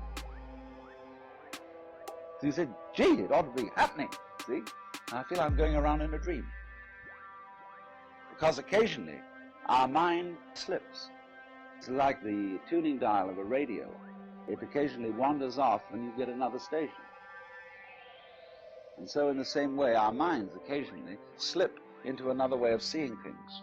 And people get accidental illuminations and psychoses and all sorts of funny things. You would get this as a preliminary sensation, and you would interpret it as feeling that you are a puppet on the end of strings being manipulated by events. Only because of your previous background, wherein we have all of us been conditioned to believe that part of our life is not under our control, and part of it is. There is this distinction between the voluntary and the involuntary. The voluntary, what we do; the involuntary, what we have to accept passively. The borderline between them is not at all clear. Breathing, for example, is something we have to go on doing, and yet you can acquire the sensation that you are doing the breathing and controlling it according to your will. It's a very vague distinction here. You can feel yourself making a decision out of the blue to say, I'm going to do that, like that, you see, and you don't have any awareness of anything that leads up to it. It just happens, you see. And because that awareness is screened out, you interpret this act of making a decision as a different kind of act from breathing or from growing hair. Well, actually, it isn't different. But we think it's different because of unawareness. When you make a decision, it happens, as the Chinese say, ziran, shizen, of itself, naturally, spontaneously. But we feel that there are things that happen of themselves in contrast to certain things that I do, and that is because of incomplete awareness. But then, if that awareness were to change, and you were to realize that everything is happening of itself, including your decisions, because of your background, you would then veer over to the opposite point of view. Everything is happening involuntarily, and I am left out. I'm a puppet. I simply have to obey, you see? But this would be incorrect. The point is rather this. We don't have a system of nature which is either deterministic or voluntaristic. The relationship of the individual to the environment is not one of the individual as some little thing in the environment which is moved by the environment and responds to the environment passively. Nor, oppositely, do we have a situation in which the individual is a center of activity that all of its own, to some extent, alters and changes the environment. Both of these opinions are based on lack of awareness or ignorance.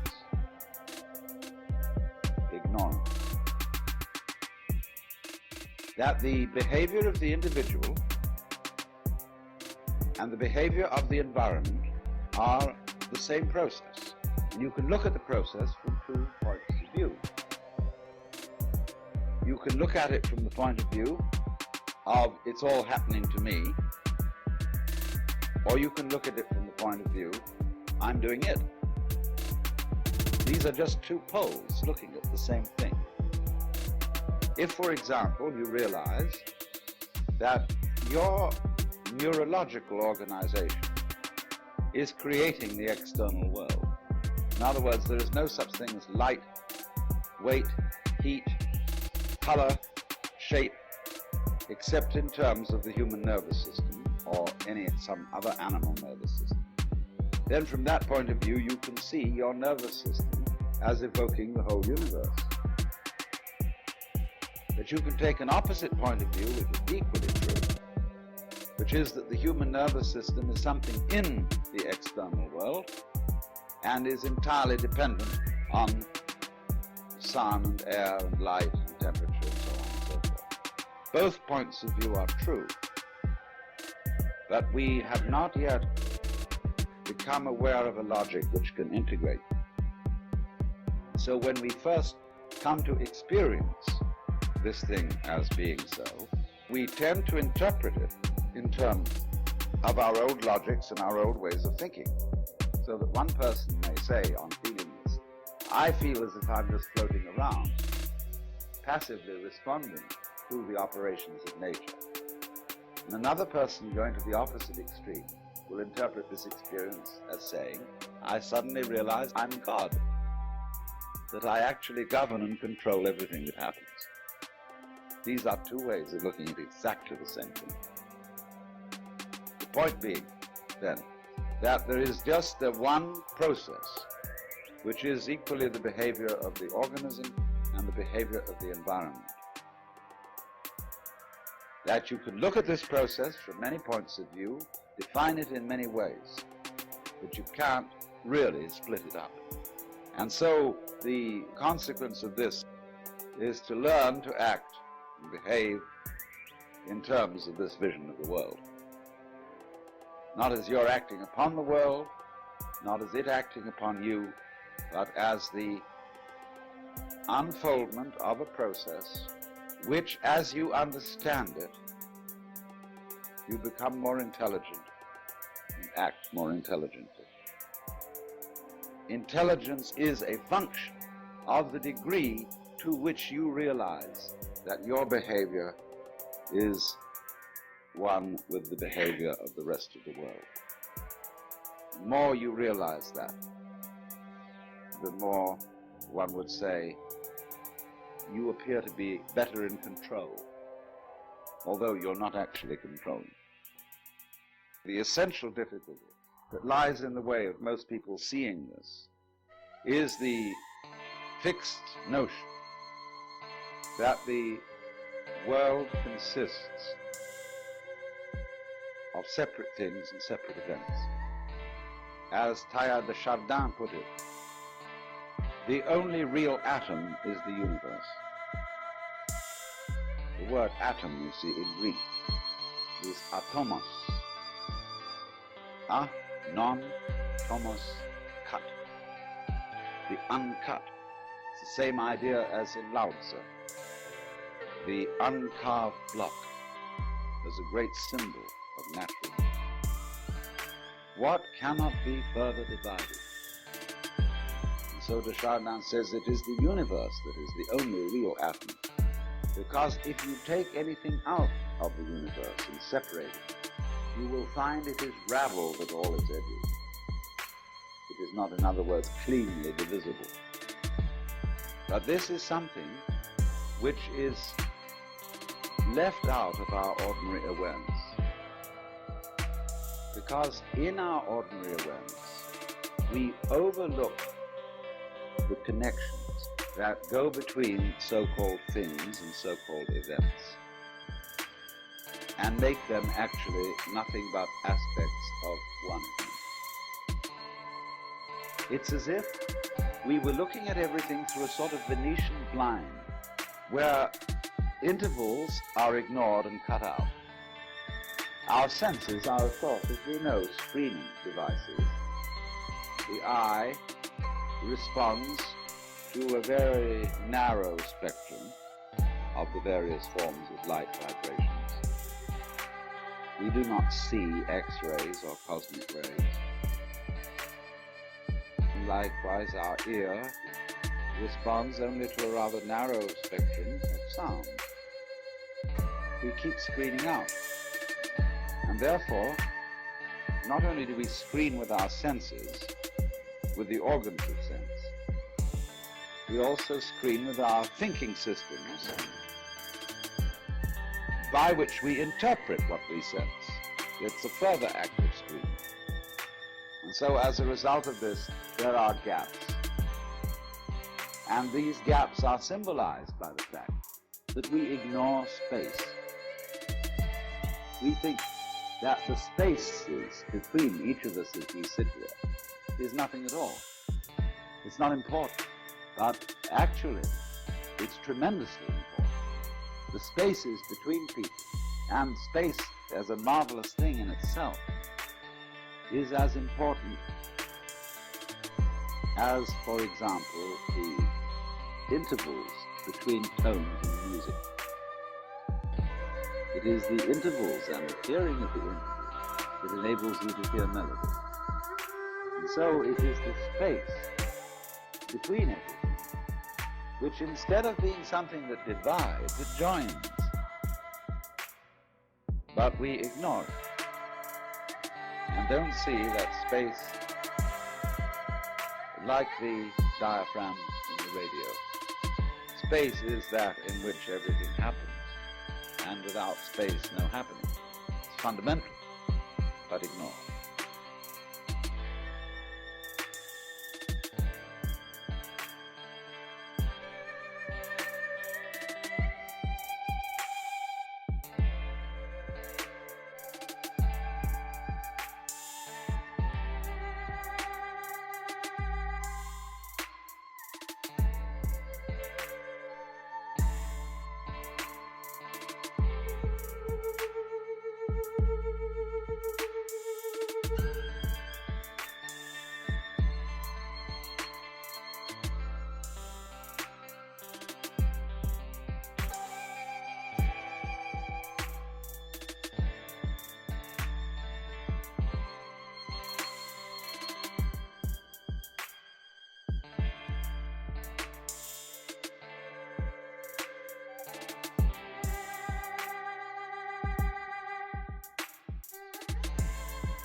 The ancient Egyptians understood.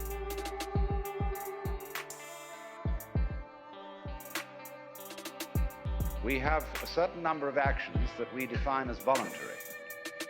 We feel in control of those. And then over against that, there is all those things that are involuntary. But the dividing line between these two is very arbitrary.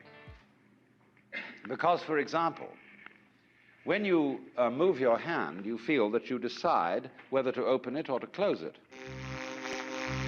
But then ask yourself, how do you decide? When you decide to open your hand, do you first decide to decide? You don't, do you? You just decide, and how do you do that? And if you don't know how you do it, is it voluntary or involuntary? Let's consider breathing. You can feel that you breathe deliberately. You can control your breath. But when you don't think about it, it goes on. Is it voluntary or involuntary? So we come to have a very arbitrary definition of self. That much of my activity which I feel I do. And that then doesn't include breathing most of the time. It doesn't include the heartbeats. It doesn't include the activity of the glands. It doesn't include digestion. It doesn't include how you shape your bones, circulate your blood. Do you or do you not do these things? Now, if you get with yourself and you find out that you are all of yourself, a very strange thing happens. You find that your body knows that you are one with the universe. In other words, that the so-called involuntary circulation of your blood is one continuous process with the stars shining. If you find out that it's you who circulates your blood, you will at the same moment find out that you are shining the sun. Because your physical organism is one continuous process with everything else that's going on. Just as the waves are continuous with the ocean, your body is continuous with the total energy system of the cosmos. And it's all you. Only you're playing the game that you're only this bit of it. But as I tried to explain, there are in physical reality no such things as separate events. So then, remember also when I tried to work towards a definition of omnipotence. Omnipotence is not knowing how everything is done. It's just doing it. You don't have to translate it into language. Look, supposing when you got up in the morning, you had to switch your brain on.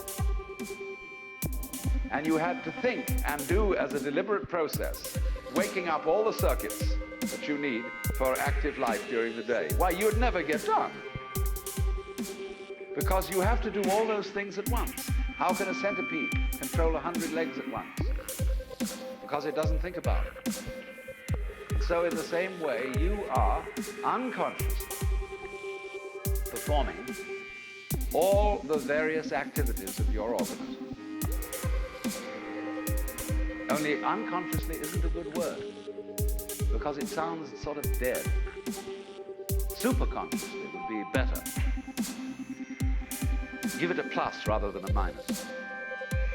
Because what a consciousness is simply a sort of specialized form of awareness.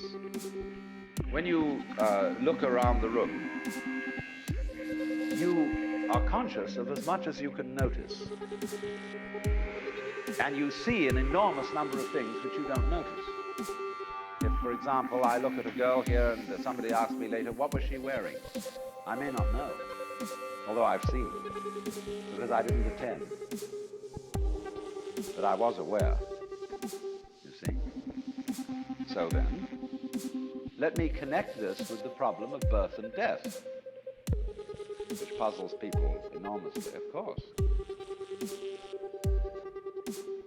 Because in order to understand what the self is, you have to remember that it doesn't need to remember anything. Just like you don't need to know how you work your thyroid gland. So then, when you die, you're not going to have to put up with everlasting non-existence, because that's not an experience. A lot of people are afraid that when they die, they're going to be locked up in a dark room forever. And sort of undergo that. But one of the most interesting things in the world, this is a yoga, this is a way of realization. Try and imagine what it will be like to go to sleep and never wake up. Think about that. Children think about it. It's one of the great wonders of life. What will it be like to go to sleep and never wake up? And if you think long enough about that, something will happen to you. You will find out, among other things, that it'll pose the next question to you. What was it like to wake up after having never gone to sleep? That was when you were born. You see, you can't have an experience of nothing. Nature abhors a vacuum. So after you're dead, the only thing that can happen is the same experience, or the same sort of experience as when you were born. In other words, we all know very well that after people die, other people are born. And they're all you.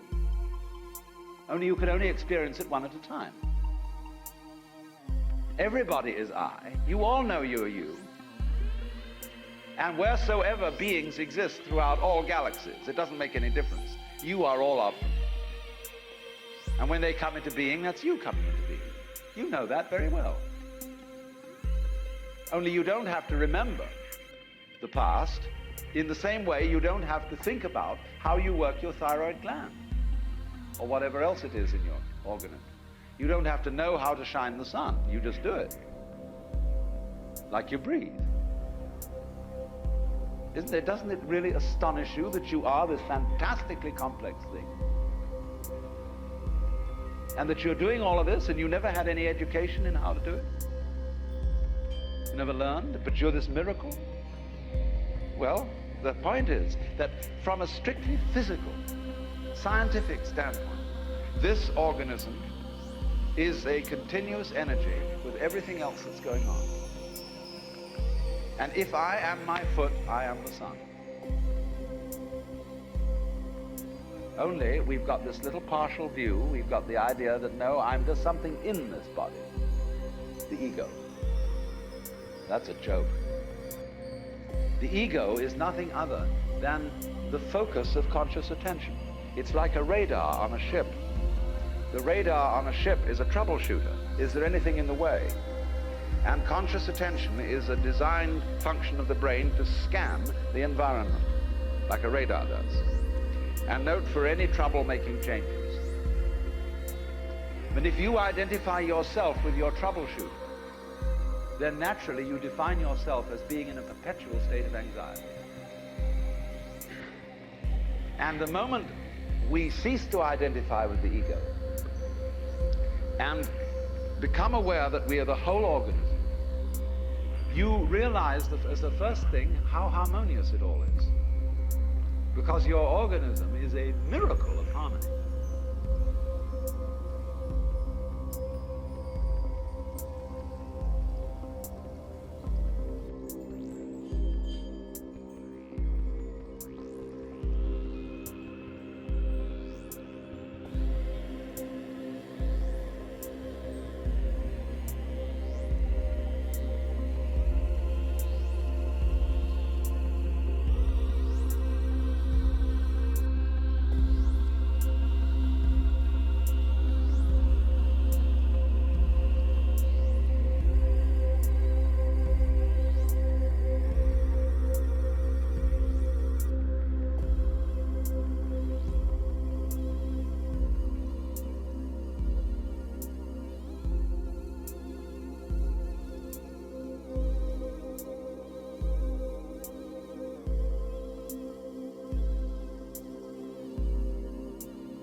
At least a partial view of what this fantastic metaphysical construct is. And if you want to, incidentally, explore it further,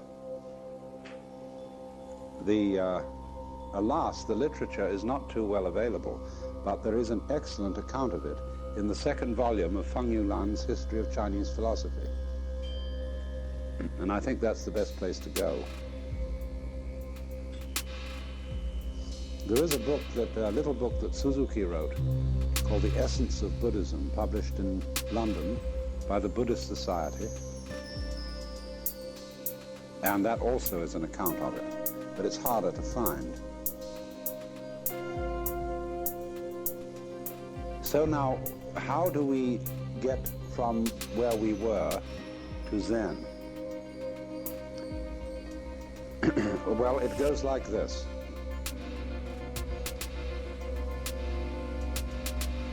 In the Sutra of the Sixth Patriarch, the Tan Ching, which was the collected teachings of the sixth patriarch of the Zen school, who, as I said, was a contemporary of Fatsang, and Fatsang died in 712 AD, and Huineng died in 713. In his discourse, he gives a lesson on the art of teaching, the art of being a guru. And this lesson is based on getting people to be capable of polar thinking. Polar thinking is simply, well, it's not just thinking, it's a kind of feeling and a kind of sensing, wherein you see the going togetherness of things that are thought to be mutually exclusive opposites. In other words, you wouldn't know you were right unless somebody else was wrong. Normally we think then the right and the wrong are mutually exclusive. But when you are capable of polar thinking, you see that they go together. A person who feels in a polar way sees figure and background going together. He doesn't see them as mutually exclusive. Now then, you see, when I was explaining the Jiji Muge, the fourth Dharma world, or the fourth way of looking at the universe, which is the culmination of the Kegon school, I was trying to show this point, that all events have a go-withness with each other in the same way as a figure and a background. So in order to get this point across, Huineng explained that when a person asks you a question about something sacred, you give him an answer in terms of something secular.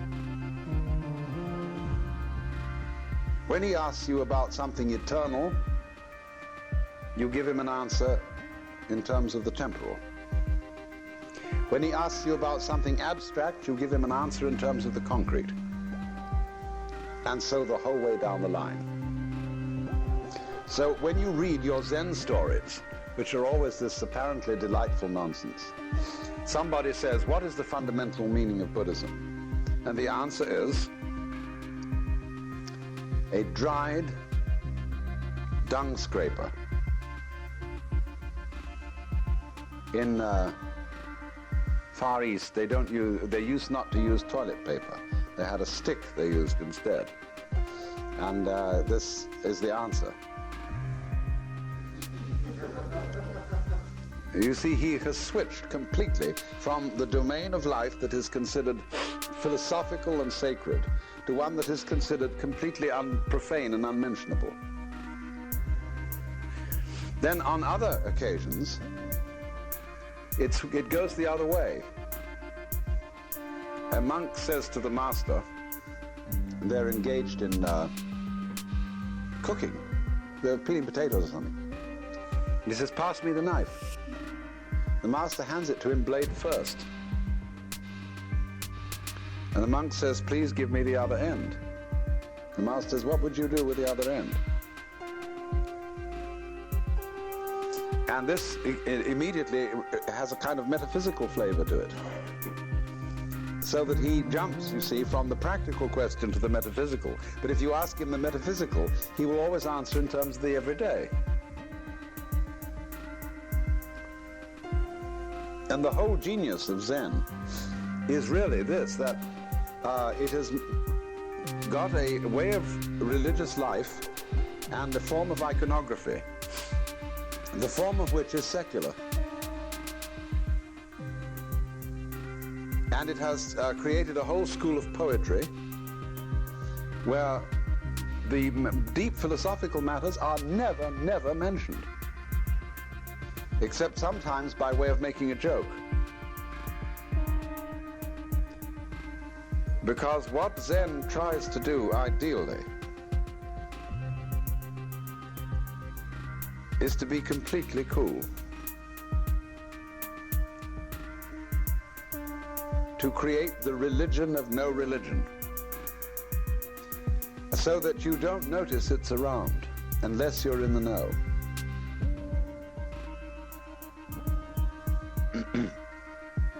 Now this is not actually true in practice.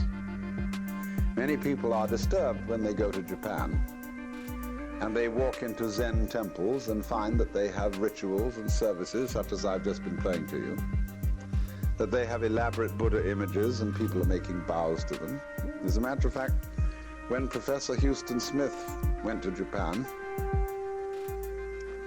and was being shown round a Zen monastery, he noticed that his guide, the particular master of the monastery, whenever he passed an image of the Buddha, would stop and bow. And he said to him, I don't understand this, he said, because I thought you Zen Buddhists would burn up these images, and as one of your masters did in one of the stories. Said, I don't see why you bow, you might just as well spit at them. The master said, "You spits, I bows."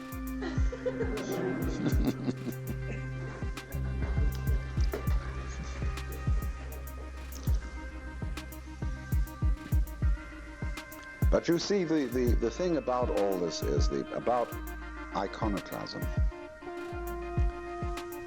There are very different spirits of iconoclasm.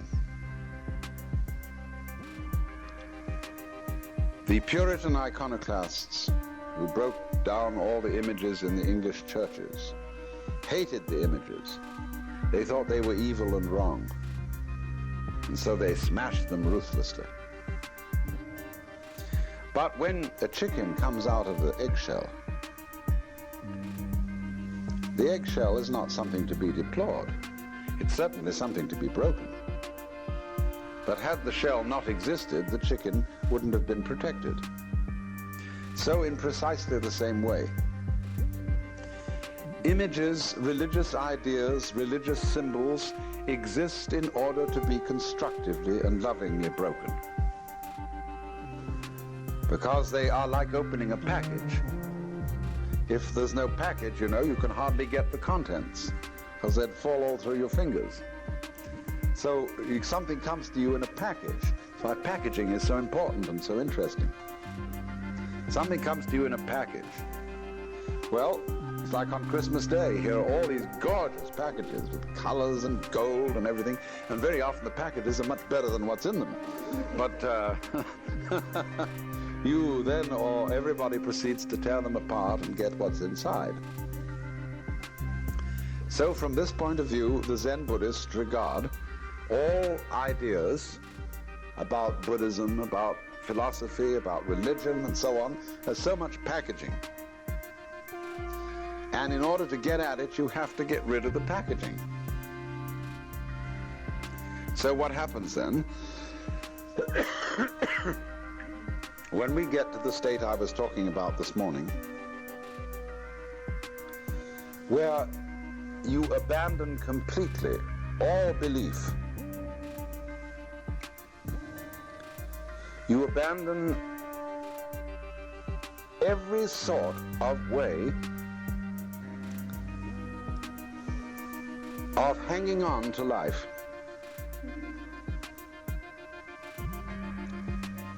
You accept your complete impermanence, the prospect of your death, of vanishing into nothing whatsoever, you see, and of not being able to control anything, of being at the mercy of what is completely other than you. And you let go to that, you see. This means that you even get rid of any God whatsoever to do this fully. You don't have a thing left to cling to. So this complete let go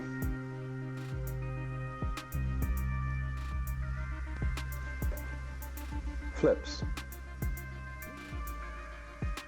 And you discover, having made it, a new way of experiencing altogether, in which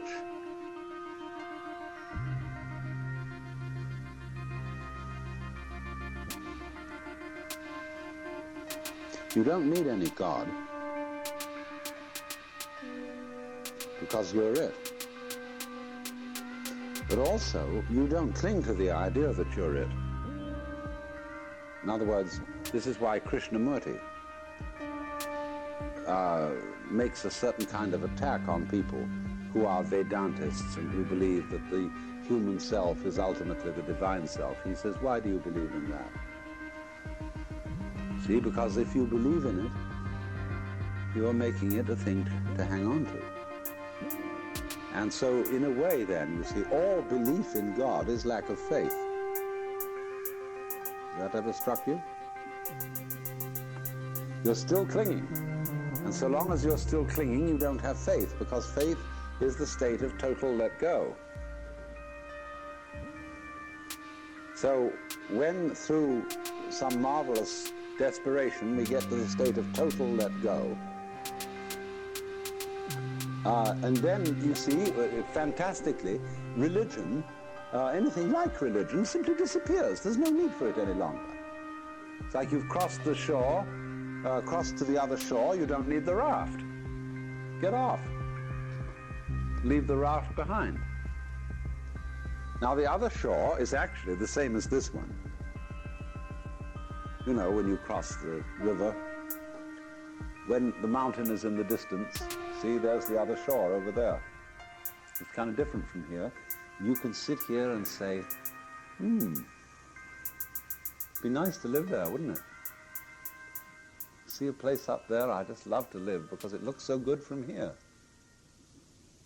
But then you go and you buy that house, and you sit there, and it feels the same as this place feels, because you're there.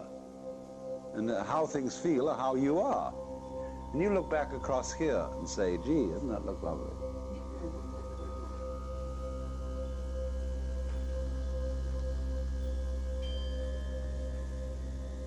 There are mysterious trails going up Mount Tamalpais that look as if they led to that place that we were talking about this morning, the secret garden, which every child remembers. And they disappear through trees. And there's a kind of a mysterious little canyon, and you can hear the sound of a waterfall, and you know somewhere in there is that garden. I know, as a matter of fact, where it is. There is one. But always, when you follow the road right through, it leads back to San Rafael and its suburbs on the other side, you see.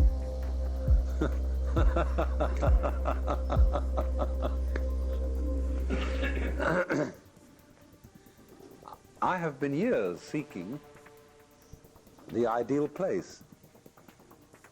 And I've come to the conclusion that the only way I can possibly find it is to be it.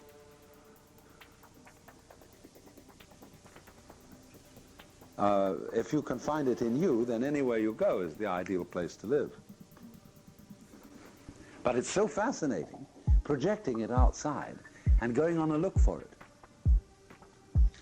I mean, this is the whole of fun. That's what fun means.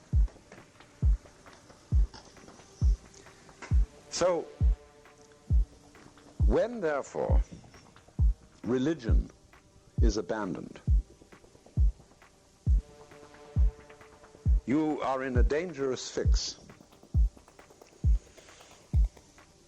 because you can very easily slip into madness.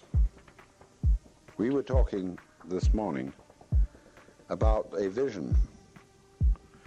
Lloyd brought up this question about the vision of a fourth dimension or another dimension, and anybody who looked at it went crazy. And this is a real danger, that people who have the mystical vision, whether through practicing yoga or Zen Buddhism or hesychast Christian prayers or by taking LSD, become a serious menace to society. And society gets really worried about them because they're not taking the world and its concerns seriously any longer. They know it's an illusion. And if you really know it's an illusion, if you really know I'm an illusion, I don't know what you're going to do with me. I don't know whether I trust you. I don't know whether you're going to keep the rules. I just don't know about you. You've seen through it, and goodness only knows. You may do anything. And if you're not sure of yourself, and you suddenly see that all this is an illusion, there's nothing you can cling to, it's all relative, you may get bugged, and you may go nuts. That's the great danger in all of this. And that is why a Zen monastery is at one and the same moment a place of total iconoclasm, of seeing through the whole thing, and yet at the same time it maintains a discipline as clean and strict as anywhere you can find. The combination of the two is simply marvelous. Unfortunately, modern Japan doesn't dig it.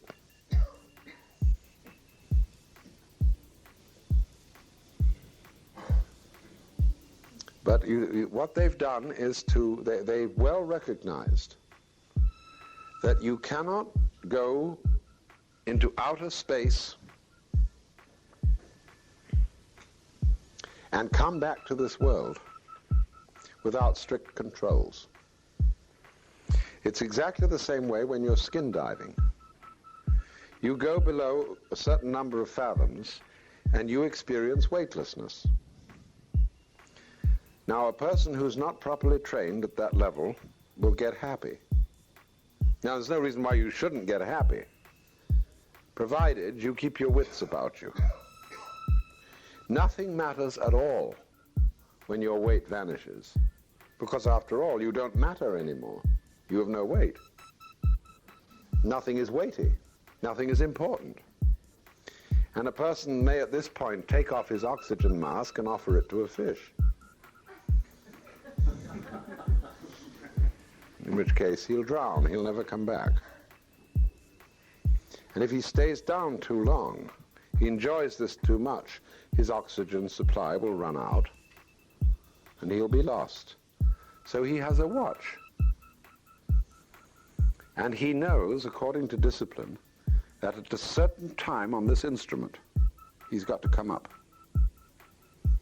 It's like when you've had too much to drink and you're driving, you've got to watch your speedometer. Drive by instruments. When you're in a difficult situation in an airplane and you've lost your sense of gravity, watch your instrument. Don't trust your senses. You see? This is very important. In Buddhist imagery, there are guardians of the directions of the universe.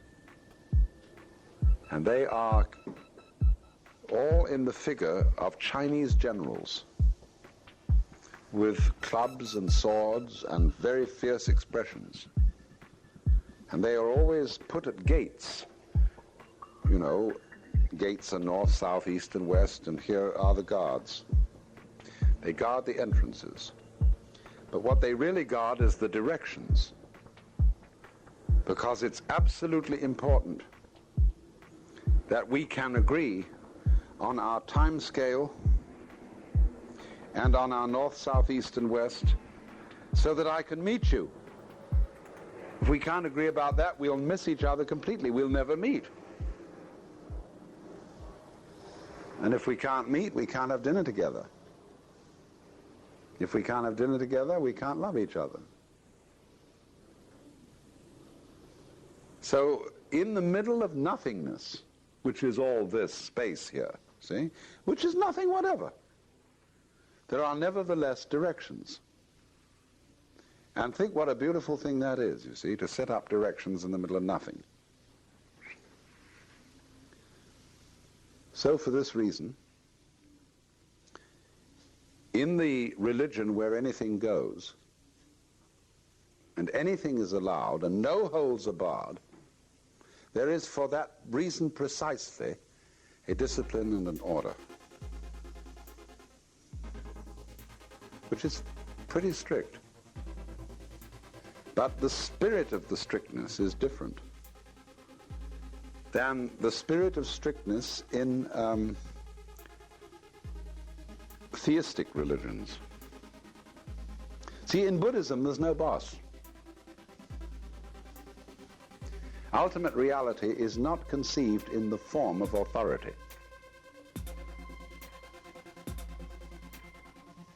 Because from their point of view, that's childish.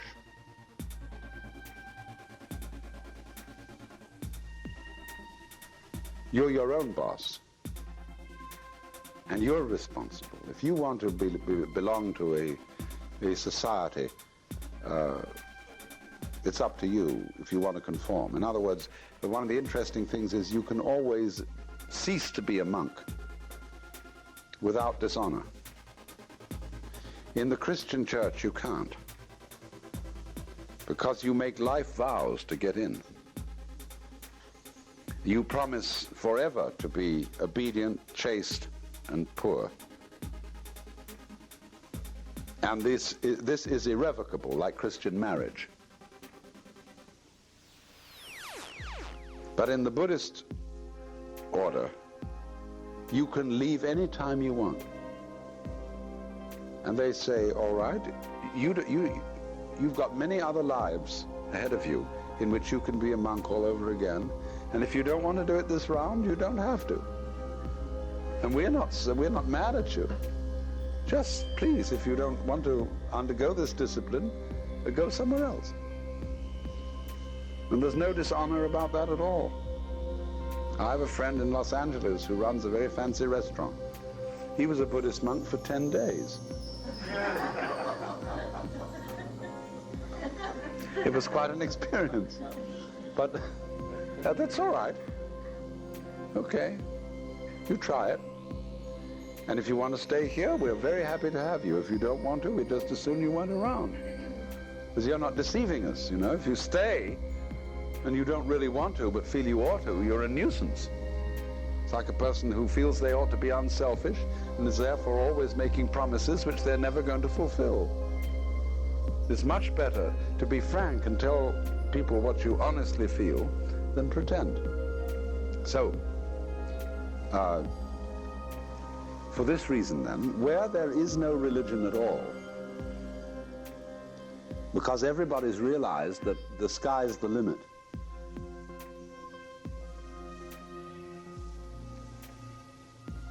there isn't any boss, there's nothing to kowtow to, because you're it.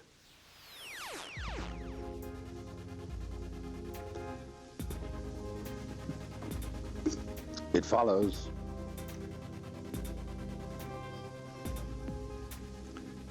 that you become, therefore, responsible for creating an order. Instead of that, but you see, instead of submitting to the order, you create it.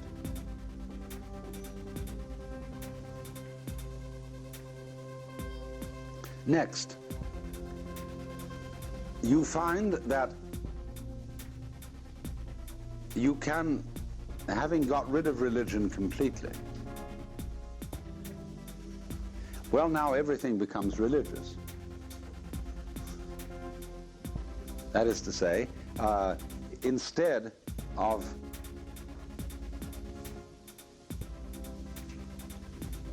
having some kind of hang-up on universals, on vast, abstract, huge, airy conceptions, you employ instead things that are very particular,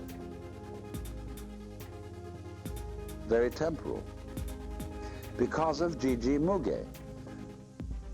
You remember the image that I used to illustrate Gigi Muge was the net of jewels, wherein every crystal reflects all the other crystals. Every dewdrop on the spider's web reflects all the others. Okay, so then,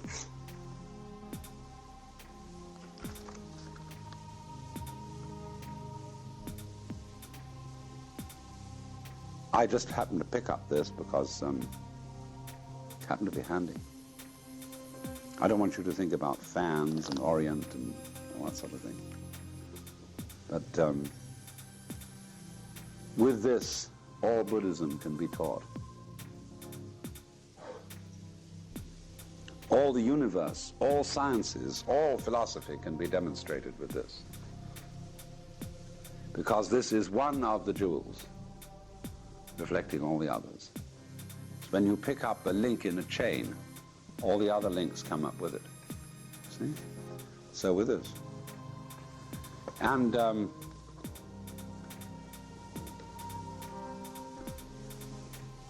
if you ask me about what is the mystery of life, what is God, and I show you this fan,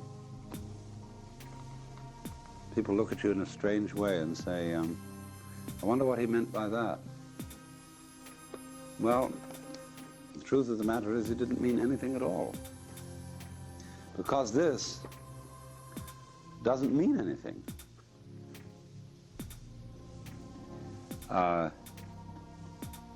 Words mean something because they refer to events and things that are other than the sounds of the words. But the things and events that words refer to don't refer to anything else. Of course, they're connected with everything else, but they don't refer to everything else in the same way as a symbol does.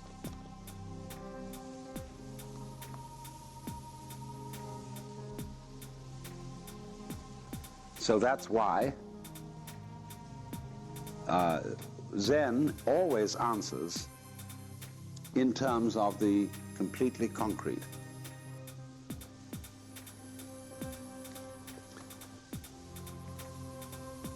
What is this?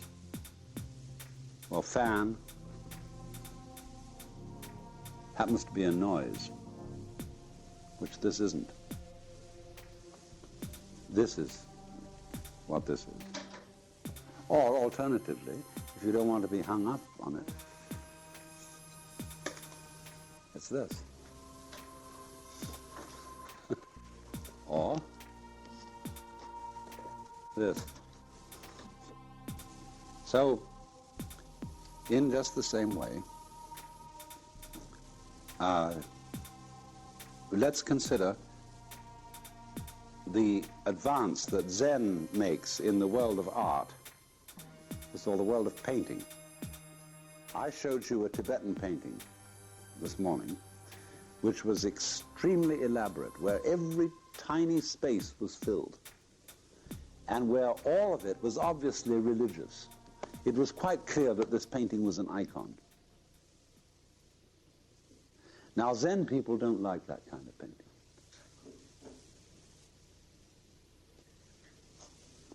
I mean, it isn't that they have a real prejudice against it, but they don't usually